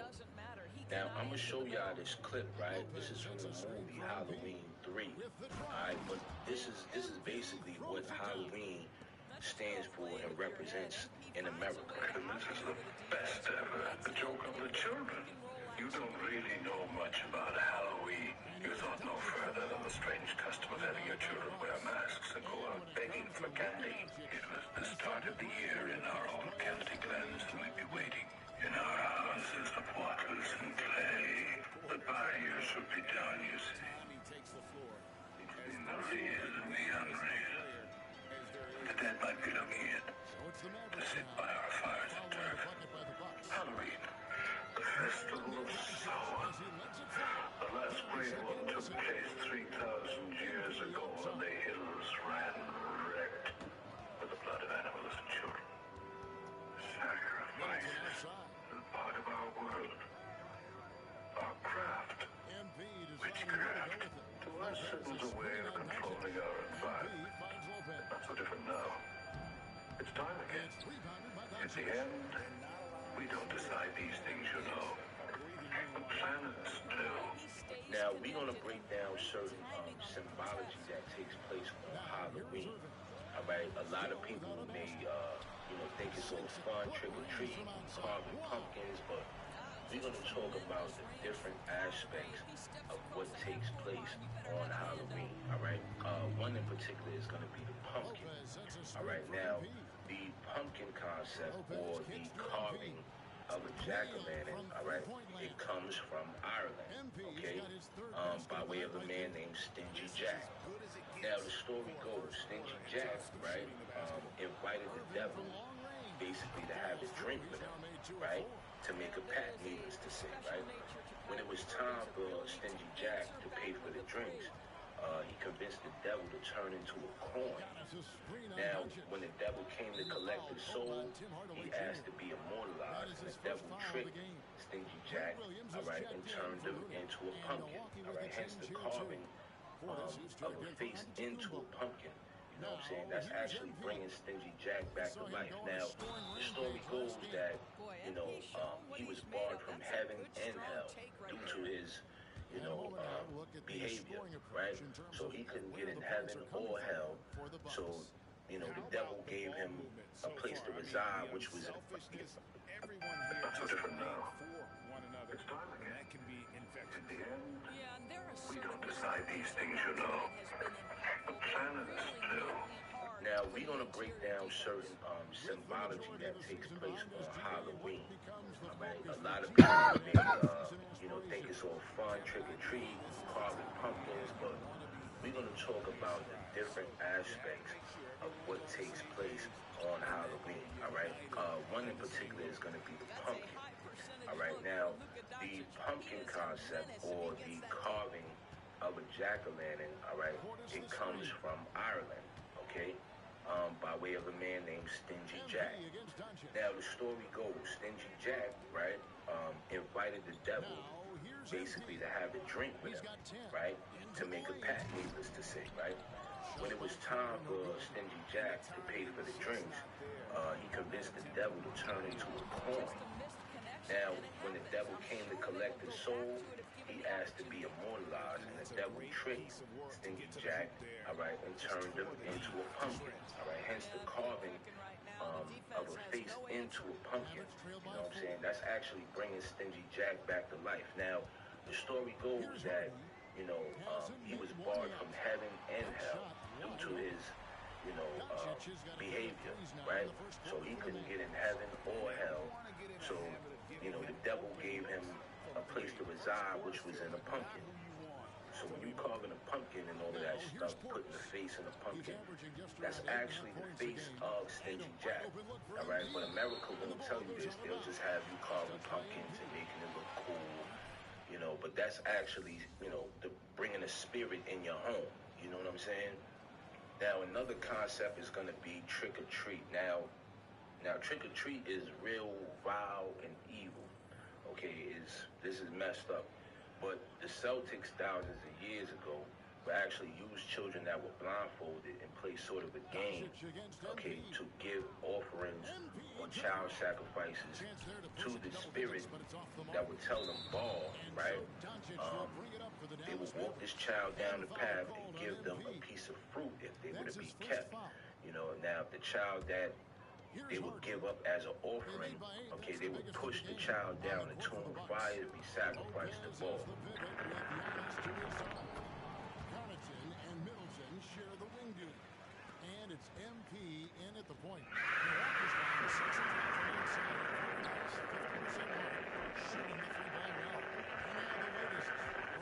Something about sacrifice. If you do it once, you want to do it all the time. Once you've actually passed the barrier of sacrificing an animal, you get sort of bloodlust, where you really want to do it. And I really wanted to do it. This lady in a black robe came forward with this little baby. And at first I didn't realize it was a real baby. And she just laid it on the altar. It was breathing, but it wasn't crying. And then the high priest just took the athame, or the ceremonial dagger, and just cut the baby's throat and caught the blood in a chalice.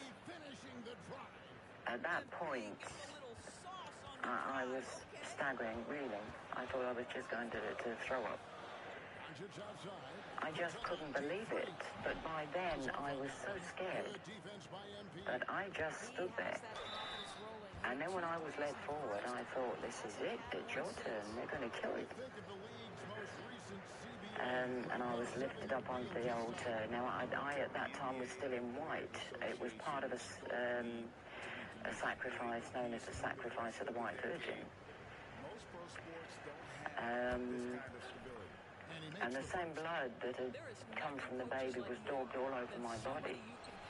Then the high priest raped me. And I think at that moment, I was just, the fact I was still alive went through my mind, that you're still alive. I then had to sign in blood a parchment stating that I would never ever reveal what had happened in a coven. If I did, I would die. Are human beings being sacrificed? Yes, they are. There's a lot of things that I would look for to make a determination on a ritualistic crime. It could be marks that are found in the sand, maybe a pentagram, it may be an upside-down cross. Could be, again, the number 666. Could be a loss of blood in the body, certain parts removed in a certain manner. Their victims, some are targeted for specific reasons. One, because they wouldn't join. Two, because they did join and they want to drop out. Some of their victims are themselves. They voluntarily do it. In many satanic groups, a mother will be asked to sacrifice her own child to Satan, and she may even, in fact, be ritually impregnated to do that. She may even specifically have been impregnated, and then when the child is born, they never register the child as being born, and they kill it in a very horrible way, and sometimes the mother herself is actually asked to do it. Hence you see today, all right, a lot of people with the candy being tampered with. My friend from work just bought these at Walmart, just letting people know to please be careful buying the Reese's. Yes, it's just nasty. And I'm going to open one, and I'll open a few of them just so you guys can see that it's not us that did this gross thing. Look. So people beware at Walmart. Doncic against MP. Let me open one. Portis a screen on Doncic. The three from MP. Well, put all that size to good use. Rip it off the backboard. To Hardaway. Cleaver with it. There's the triple. Doncic, no good. Okay, so here we go. We just opened one, okay? And look at what just came out. Seems to be going for him. Here's Connaughton. Good, and it's MP picking up the assist. MP's got 9 assists in the game. Great passing. So people beware. Irving passes to Reese's Peanut Butter Cup. Reina, detenga la cámara así porque voy a abrir otro para la gente que mire que no somos nosotros haciendo esto. Porque ahorita abrí ese y ahí se salió todos los chiquitos. Look, here we go. Reina, agarra la cámara ahí. Ahí mire, para que la gente mire. Grábele ahí. Doncic looking it over. See? It's not us. So people be careful when you're buying these at Walmart. No idea why he's attempting so many outside shots. You guys see me opening them. And he needs to either look to drive or get it to an open teammate. Lopez sets a screen for MP. You know, when I was young and I used to go trick-or-treating, right? I thought I popped You used it. to always have to be aware of people putting razor blades and apples and stuff like that, right? So, you know, tampering with the fruit and stuff like that. Nowadays, I wouldn't take fruit or candy from strangers, you know what I'm saying? Just off the strength. But in the early 80s in America, children were actually being abducted during Halloween. A lot of children and animals were coming up missing around Halloween. All right, now a lot of witches were using Halloween to gain confidence of children. All right, this is when the term stranger danger came about. All right, y'all heard that term stranger danger? This is when that actually came about. All right, now I'm gonna break down the costumes and the mask situation. Now a lot of people, they say, yo, I'm not, getting involved with the trick-or-treating. I just like to go out to parties and put on costumes and masks and all of that stuff.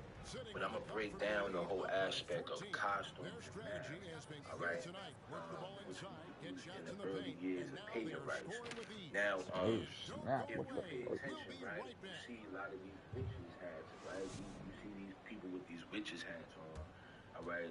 This is actually called the pilot's cap, right? Which is also the Santa hat, right? Now, in ancient Greece, on the days of Saturnalia, they would wear the pilot's hat to represent liberty, all right, and freedom. While the slaves who would be sacrificed, they were given a cloth with the eyes and the mouth cut out, all right?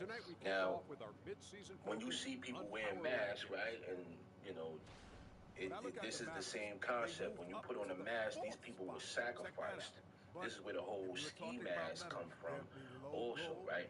Now, the pilot's cap also represents the phallus. You understand? It also represents the phallus as well. Same thing with the Christmas tree. But I'm going to show you guys this clip of this ex-Satanist who left their cult. He's going to explain what actually takes place on Halloween. Now, if you have a weak stomach, just turn it off or turn it down. I don't know, mute it, but he's gonna go into detail about it. My involvement in satanic worship was, I was involved in it as a child. Of course, I was a generational Satanist, what they call a generational Satanist. And what that means is that my family was involved in it and their family before them. Now, my earliest rememberings of Halloween and some of the things that were involved was, it was a very dark time for me as a child. It was something that I didn't enjoy. There was another little girl that was involved in the occult with me, and her name was Becky. Now, Becky was a different type of child. She was...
but some teams let it affect them more than others. And Kevin, that can obviously have a major difference in so many of the games. And for me, a lot of times it comes down to maturity. Teams that dwell on calls are going to have issues, particularly in big games. Let the coach worry about the officials. You play. Now, here is Irving. Here's the three. Gets it to go from beyond the arc. Irving's got 16 points. I mean, if you want to chase him off the line, that's fine. But that ability to dribble drive, this guy is impossible to guard. Kyrie Irving. Now the Mavericks moving it up. And here's Doncic from the arc. Oh, through the foul. Almost hit. And here we go. Coach's challenge happening right now. This one in regards to the personal foul. Seeing if that was the right call. And this is the time the previous play is under review. Instituted the original personal foul. Getting a different angle can sometimes make it a lot easier to determine. Indeed, and the one thing with replay review is that when you see the slow motion replay, after the review, the ruling on the floor is overturned. And how fast the action really is, and how hard it can be sometimes, to make the right call. And the announcement on the review is that the foul was called in error. So they have determined to overrule the original call.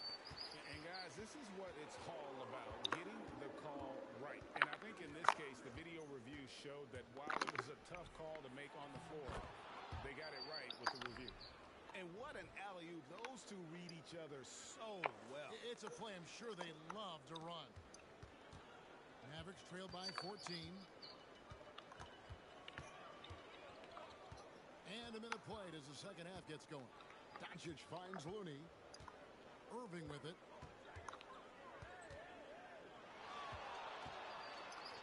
Takes a shot at the elbow. Got it. Number 7 on the night. 7 for 11 from the floor. So smooth on the mid-range. Kyrie dialed in. And part of the show tonight, Doris, Kyrie Irving's phenomenal handle. And Kevin, if you ask any NBA player who their favorite to watch is, many will come up with the name Kyrie Irving. It's the ability to have that elite handle, the footwork, the creativity, the ability to shoot a jumper, the pull-up, the lay-in. This guy is absolutely amazing. For Dallas, they've gone 2 of 3 from the field to start the second half. That's in, and the Milwaukee lead is cut down to just 12 points on the bucket from Doncic. Boy, that's 3 for 4 this half. You like that they're starting with a little bit of extra energy. Nice. The drive by MP. Giannis passes to MP.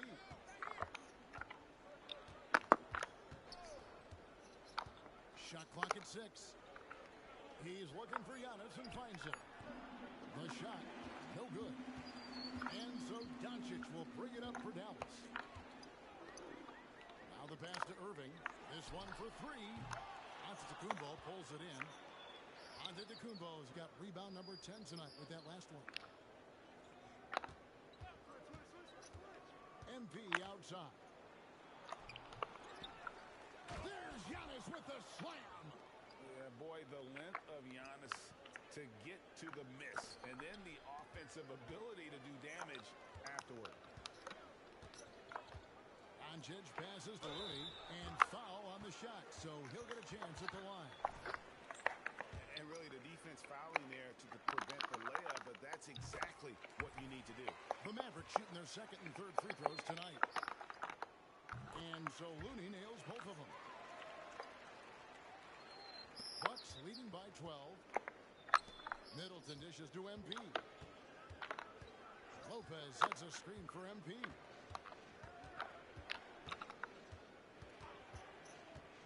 Driving inside. And MP throws it down. Now, generally, good things happen for this basketball team when MP puts his head down and decides to attack the basket. Here's Irving, and some very quick points for him on that possession. Irving's got 20. For Milwaukee, they've gone 4 of 6 from the field since the start of the third. Here's MP. Oh, get up, MP! Woo! MP gets up high and makes easy money of that one. Dallas calls timeout. And the lack of rim protection, top of the list. And the question they're going to have to answer to me is it a problem with the scheme or is it a problem with matchups? Already it's February. Hard to believe. Let's see how the West is matching up. Take a look at the Mavericks. They've been in peak form as we watch them play some tremendous basketball with the Lakers in the postseason. And you know, for the Mavericks, they played through for their fans this season. All the optimism surrounding them, all the high hopes, all...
Well, how about the momentum they have built to get off to this fantastic start? All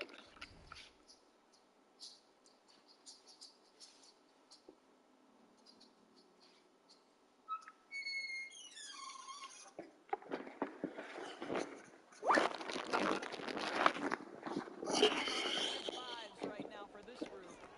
To the paint. And Doncic throws it down. I'd say some people question the athleticism of Luka Doncic, but boy, he loves to dunk on occasion and let you hear about it. Now, here's MP. He's got 20. Oh, and Antetokounmpo hammers it in. Boy, doesn't get any easier than that. What a size advantage and just goes to work. Here's Irving. And they're staring at...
A sizable deficit. It's still within reach, though, that they...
so consistent. He said, I want to get to the position that my game is boring. People don't talk about it because I do it every single night. I don't think the greats, best players, remember that they always get their best every given night.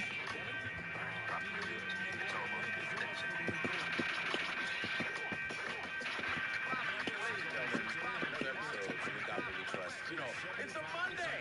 It is a Monday, and there's a reason for it being a Monday. Because I had to get everybody in the room at the same time because we all know that, you know, there's been some shit going down in the news around the world. I guess you guys all know what I'm talking about. It's a lot, emotions are high. It's yeah, right? It's a lot of shit going down, and I said, you know what? I want to bring some people on here to discuss this, you know, because I am not super educated on the shit. Of course, we all know about it because it's happening. It's been happening for decades, but I don't know what the fuck is going on, and I don't want to be saying the wrong shit. You don't want to talk what you don't know. And that's why we are broadcasting from the West Bank today. All from Gaza. No, but I brought some people out here that I think are more knowledgeable about what's going on. I know, but we don't know. And you know, we don't say that. Yeah, we say the wrong shit, then everyone gets mad. They think you. First of all, I'm all pro humanity. I'm about no one being murdered, no one being killed. I'm not about that shit on any side. Okay, that's me. And being African American, by the way, we definitely know about what it's like to be shit on every day because it happens to us every day. And it also happens to us from people who are also oppressed that shit on black folks. Let's not get it twisted. Feel me? Right. You know what I'm saying? Because when the world is in trouble, they can say that. Yeah, we say the wrong shit, then everyone gets mad. They think you. First of all, I'm all pro humanity. I'm about no one being murdered, no one being killed. I'm not about that shit on any side. Okay, that's me. Wow. Being African American, by the way, we definitely know about what it's like to be shit on every day because it happens to us every day. And it also happens to us from people who are also oppressed that shit on black folks. Let's not get it twisted. Feel me? Right. You know what I'm saying? Because when the world is in trouble, they always run to us going, yo, guess what's happening to us? We go, what's happening? What? We're being treated like shit. I can't believe it. It was just treating us like shit the other day. You know what I mean? Well, you know how we say a lot of times American patriotism is racist against black people. That's like what it is. When you assimilate into this country, patriotism means that you assimilate to whatever would be considered the patriots and the patriots. There's a white supremacist element in patriotism. Element is all about white supremacy. They go, oh, I'm a patriot. It's part of. Pryor said that joke in the 70s. He said, yeah, there's a lot of Vietnamese motherfuckers coming in. And then he's imitating. He's like, oh, remember, you want to be an American citizen, you got to learn how to say, here's your passport. Here's your passport. Yeah, and that's in the 70s, but it's even growing up in Chicago with a lot of my friends being from Vietnam and Cambodia, whatever. They would tell me, they say, yeah, they tell us to don't be careful with black people. That's what they fucking told us. I go, really? And I'm one of your best friends. He said, I know. They would tell immigrants this shit. So we understand when people are going through a kind of strife. We definitely get it because we know we're going to get the phone calls. Yeah. Right. Because other people are suffering. So now it's like, oh, well, because, you know, we're good at suffering. And we're good at singing and suffering. You know, so a lot of times people will literally sing, we shall overcome that. And we're sympathetic. And we are I'm very sympathetic because I love people, period. That's not me appeasing anybody. I like people. I don't give a fuck what your religion is. I don't care about none of that shit. My thing is my day-to-day. How do I treat people day-to-day?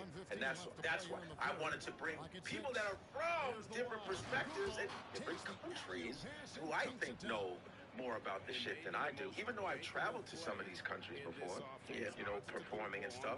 So I wanted to bring that and have this discussion. And the fact that we're all performers, too, helps the situation because people ask me, so what you gonna talk about? You ain't gonna talk about what's going on? You ain't gonna do what the fuck? You know what I mean? I said, I don't talk what I don't know. Right, you know what I'm saying? So, and I know a lot of shit. And I know people who know that shit. So, wow, enough of me talking. I just wanted to throw that out there. And I got, of course, a regular who's been on here. My man right here, Miran Kagane, all right? Yes. And another dear friend of mine who's also a comedian and boxer now. Best friend, good for you. Yes, and I met her at Sirius XM. What's the political station? Progress. With Dean Abdallah. Yes. You know what I'm saying? Nina Karupa! Nina, I like this is my man right here. You introduce yourself right there. Go Hey, it's Jonathan Randall. I just wanted a comedian extraordinaire. So I knew you'd be like Jonathan Randall. Yo, because you're going viral. Oh boy, somebody showed me a video of you. Last night. I showed it to you. Who showed it? Oh, it was you! Goddamn! Yeah, the club. And we were like, wow! Yeah, you're here. There was Arabic writing on your shit. Wow. Real talk. It's real, really. I hope so too, yeah. And then we have my man Dante Nero. And also to his left, Karen Margolis. I know, man. We're here, and like I said, whoever wants to start, I don't know how to start this. You want to start? What would you like to start? Go ahead, start off. Gaza is going through a genocide right now in real time, right before our eyes, and nobody seems to give a shit. I wouldn't say nobody gives a shit. The people all around the world care. You've seen protests in Rabat, in Morocco. 1 million people showed up. In Morocco? 1 million people showed out. In London and New York City, 20,000 people were in the city 2 days ago protesting. People in Greece, people in Italy, all over the world. But the leaders of every country seem to not really give a shit. Except for Ireland, the guy came out and was like, I stand with Palestine, but he didn't really do much. You're from Palestine. I'm full-blooded Palestinian, yes. Your parents came in the country when? Before my brother was born, I want to say like 25, 30 years ago. Okay. Yeah. They were born and raised in Palestine, and I go back home often, and it's been real chaotic. A couple days ago, a guy from my family got shot and killed in the West Bank. Today, my dad was born in Jericho, which is a Afro-Palestinian area. Palestinian. And they arrested a bunch of my cousins for no reason. No one knows where they are. They don't have any charges on them. So people are saying that it's Israel versus Hamas. That's wrong because there's no Hamas in the West Bank, and they've been killing us left and right all for the past 2 weeks. So there's no Hamas in the West Bank. So is the Hamas thing? Is it? I don't think that's 100% true. I think there are some members of Hamas or some people that do believe in Hamas's ideology that do live in the West. I don't think it's right to say that there's absolutely zero members. There's absolutely zero, but their government is not Hamas, and that's what. Right, their government isn't Hamas. It's the PA, but Hamas is more than just the government. Well, I thought, and remember, I'm devil's advocate. I thought Hamas, they made it seem like some Muslim terrorist group or something. They're not. America's the only country in the world, in the UN, that labeled them as a terrorist. That's not really true either. Okay. Half the world labels them as terrorist organizations. The entire developed world has labeled them a terrorist organization. Why is that? Is it propaganda and believing America? It is for just one fact, which is that they carry out terrorist attacks constantly against civilians, and that when they do attack, unlike an army attacks soldiers. Armies engage with other armies. In Gaza, though. So what about? They have 30,000 troops in Gaza. They're not an army, though. They're a governing body. They're the government. What do you think an army? What do you think troops are? They are troops for the governing body.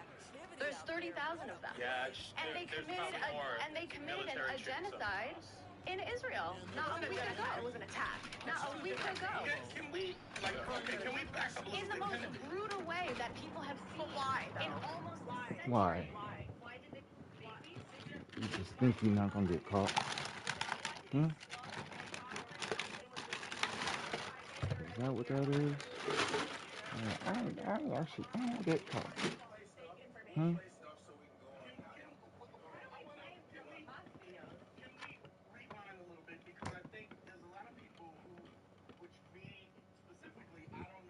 The most spoiled dog in the world and still want more.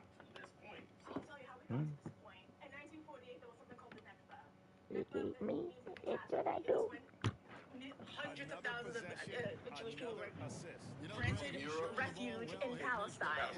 They came and they militarized themselves and they took over. And Palestine became Israel. In 1948, they expelled 750,000 1,000 Palestinians. Palestinians by the thousands. I actually also gave your engineer videos of soldiers from 1948 saying that they were Palestinian women, they were killed with machine guns, and they're laughing about it. This is in 1948. Before that it was Palestine. No, before that was the Ottoman Empire. The Ottoman Empire, 1900s. Yes. Right. You have the Ottoman Empire understood they occupied that area. There were Christians, Jews, and Muslims living there in peace. At one time. Okay. So more or less. When did the British come fuck everything up? 1948 World War II. The British came even before that with the Balfour Declaration, which was probably more around like 1917, 1918. Right, which is important because Britain occupied they were in control of the area, right? And then, so I'm also not sure about what place Zionism in Europe has, like, how did that end up, the whole idea of that? Explain it. Well, could somebody explain Zionism? Zionism is an old idea in Judaism. The Jews were, of course, expelled from their historic indigenous land of Israel many times over their 3,000-year history. And so Zionism is the belief that Jews should have a homeland in Israel. Could I ask? And it really took hold after World War II, after the genocide of the Jews. Okay, but what? Theodore Herzl. I know where you want to go. But the Ashkenazi, that's European. Yes. So, because the Jewish people you're talking about, would they be the Sephardic ones? Jews. Okay, yeah. I want to listen, I'm just trying to make sure I get shit right. And then there are Mizrahi Jews. Mizrahi? That are from the Middle East. Yeah.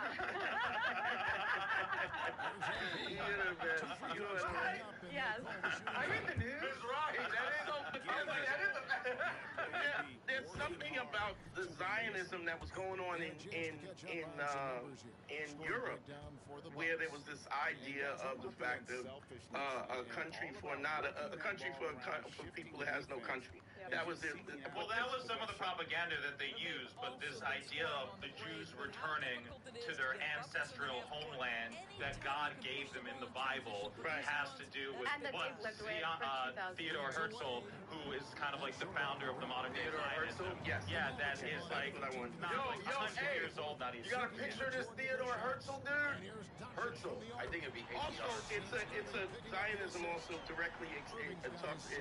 My understanding, if I'm wrong correctly, that Judaism is not just a religion; that it's an ethnic. It combines the idea of being a Jew to an ethnic origin. But just in America, it always used to be. Aha! Yeah. Kind of hot. So that's 19. Fair enough. So where is he from? Kind of my type. I think he's from Austria. Was he? Right. From Austria. Okay, here we go. He's from Austria. Okay, Austria. So you have this Zionist movement in Europe, right, which is kind of brings ethnic origins with Judaism and kind of combines the two.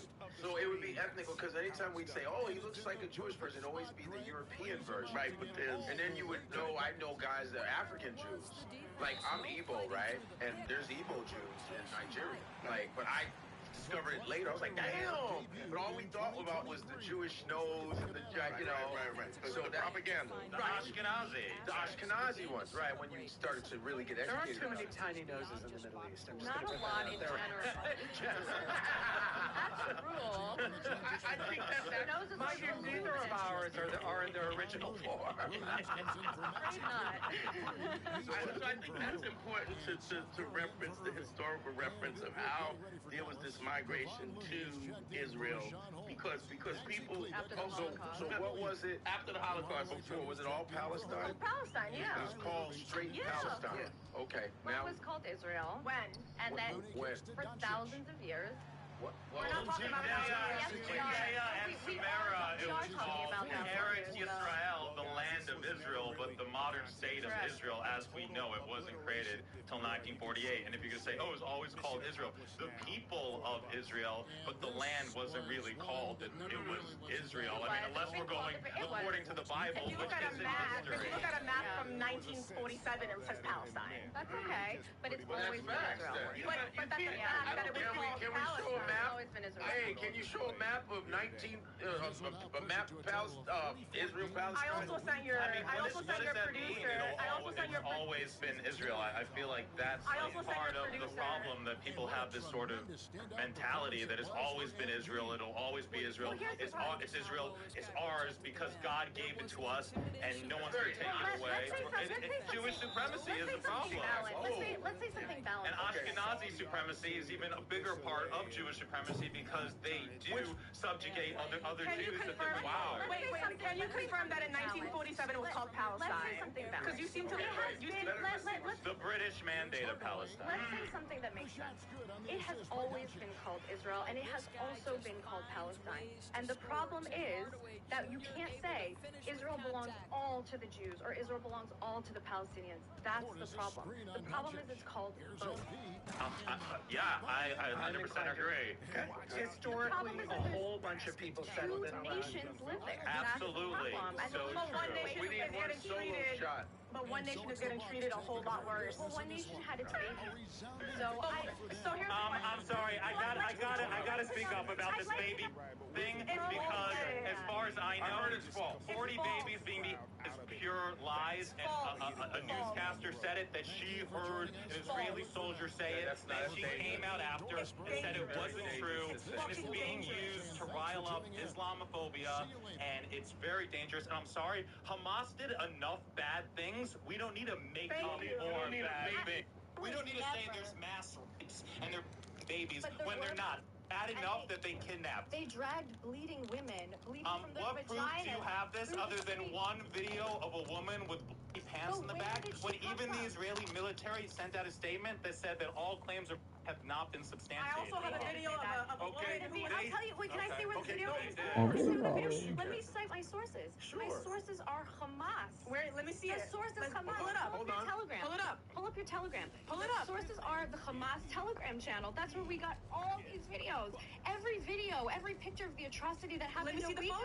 Look it up. Not Why do I have to look it up if you saw it? I'm sorry, this is propaganda, and I just want to bring up a point. About a year ago, an Israeli journalist named Shirin Abu Akleh was in the West Bank. She was...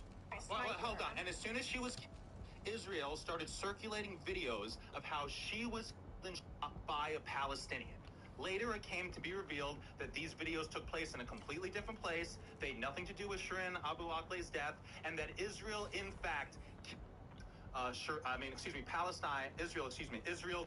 Shirin Abu Akleh. See how confused they are? I am confused because of the propaganda. No, Israel shot her and they killed her.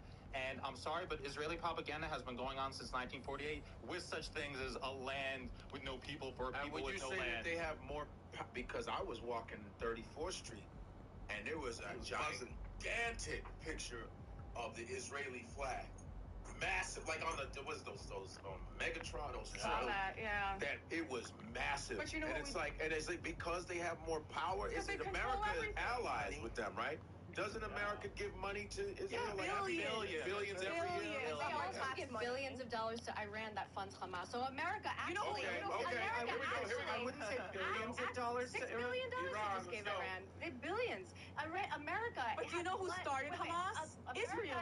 To rebel against the PLO. Really? That's a fact. That's a lie. Okay, there are Israeli military officials who are on record saying that their biggest mistake is creating Hamas. They wanted a group to rebel against the PLO, and the Arabs were like, "No, we're riding together. Fuck Israel," and they got together. Did you say they poisoned Arafat at the time too? Yeah. Because Arafat, I remember, because growing up watching Arafat, Israel started Hamas. The PLO, that's the Palestinian Liberation Organization. I remember that. Really but they made him to be out like a fucked up dude too. And he was more secular. He wanted to secularize. That's because he helped sign the peace treaty, the original peace treaty. With the PLO, the Hamas went against the PLO because he felt that that PLO had lost their way and they were too soft, and so this is why they weren't terroristy enough. So they created. That's what Israel created Hamas, to rebel against They did To it. rebel against Yes, they did. Let's be honest, it's the same thing. So who created Hamas? It's the same thing that. So it's like some Trojan horse shit.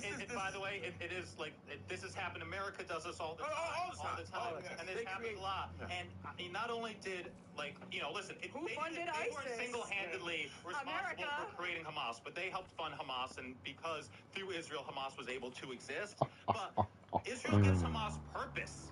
You in trouble. Besides, like, who created them? So wait, Why? Can we, let me ask everybody a question on Godfrey. Let me ask. Mandated them to people. It's just Okay, we just talking about is spreading Islamophobia, and it just shows that, like, you're trying to put against all Muslims and make all Arab people think bad because there are no actual truthful. Look at that! Look at that! Look at that! Look at that! Look at that! Somebody read it. Somebody read it. I'll read it. Let Karen read it. Do you think that what I want is In the mic, let me do it. Islamophobia? Okay, Is that what be you in the think mic. I'm doing? Hold on. That's what other people CNN International update: Israel cannot confirm the specific claim shit gonna be that so babies scary. were beheaded in Hamas attack, and an official says contradicting previous public statement. But why don't we pull up when they do confirm it? Is there proof of them for every confirming it? quote that you pull up, there is another Okay, quote. well, what does it say here? Read that. rebutting Read it. that. This is a New York Post. Biden Yeah, did we not can't trust the actually Post. see confirmed pictures of terrorist children, as he claimed. The White House clarified. The Post is kind of. God. I brought 6 news articles, so You pull got them all no up. What did you? bigs. Got Can you? Julius What is the Randle. video you wanted us to show? That's it. Although, basically this is old soldiers. No. Send it to him. I did. It's This is 47 from the documentary seconds. called Tentura, which is about one of the villages that in 1948 experienced massacres at the hand of Israeli militias. This is soldiers confirming that they're Palestinians. Soldiers confirming that they went on and they. Can you show us that? There's no confirmation that any Let's of that. pull up the video of Israeli babies in cages Oh and my Hamas God. terrorists left. Actually, one of those Those were videos has Arab been babies. exposed as being They were Arab Palestinians that were kept Hamas- by Israel. No, it was Israel putting babies in Arab camp. babies No, in it cages, wasn't. and you're okay with it? No, that was actually, Are you that out of video your was mind? actually proven to be Israel putting Palestinian babies in cages. Hold on. Let's keep in mind, it's a lot of us here. To the extent that obviously people are going to feel impassioned on Why is there so many key in this games? when something is being sort of argued or potentially disproven, to lean into that Fucking winning and streak, say, bro. so what you're saying is you're okay with this atrocity that's been committed. Gaslighting. If we're going to do that, But it's if I'm the asking a real conversation question, turns 'cause I need to know into it. a laundry list of atrocities, then we have to post real numbers. And if what we're saying is right now there are in fact atrocities happening, what is being said by Palestine is we have 75 years of madness, and the numbers aren't even close. Astronomically different. Why do you think that is? It's because Hamas sacrifices its own people. Here's what it is. The enemy is not the Palestinians. The enemy is not Israel. The enemy is Hamas. I have a question. And Israel's government and the state of Hamas oppresses Israel. their own people so brutally.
Bye.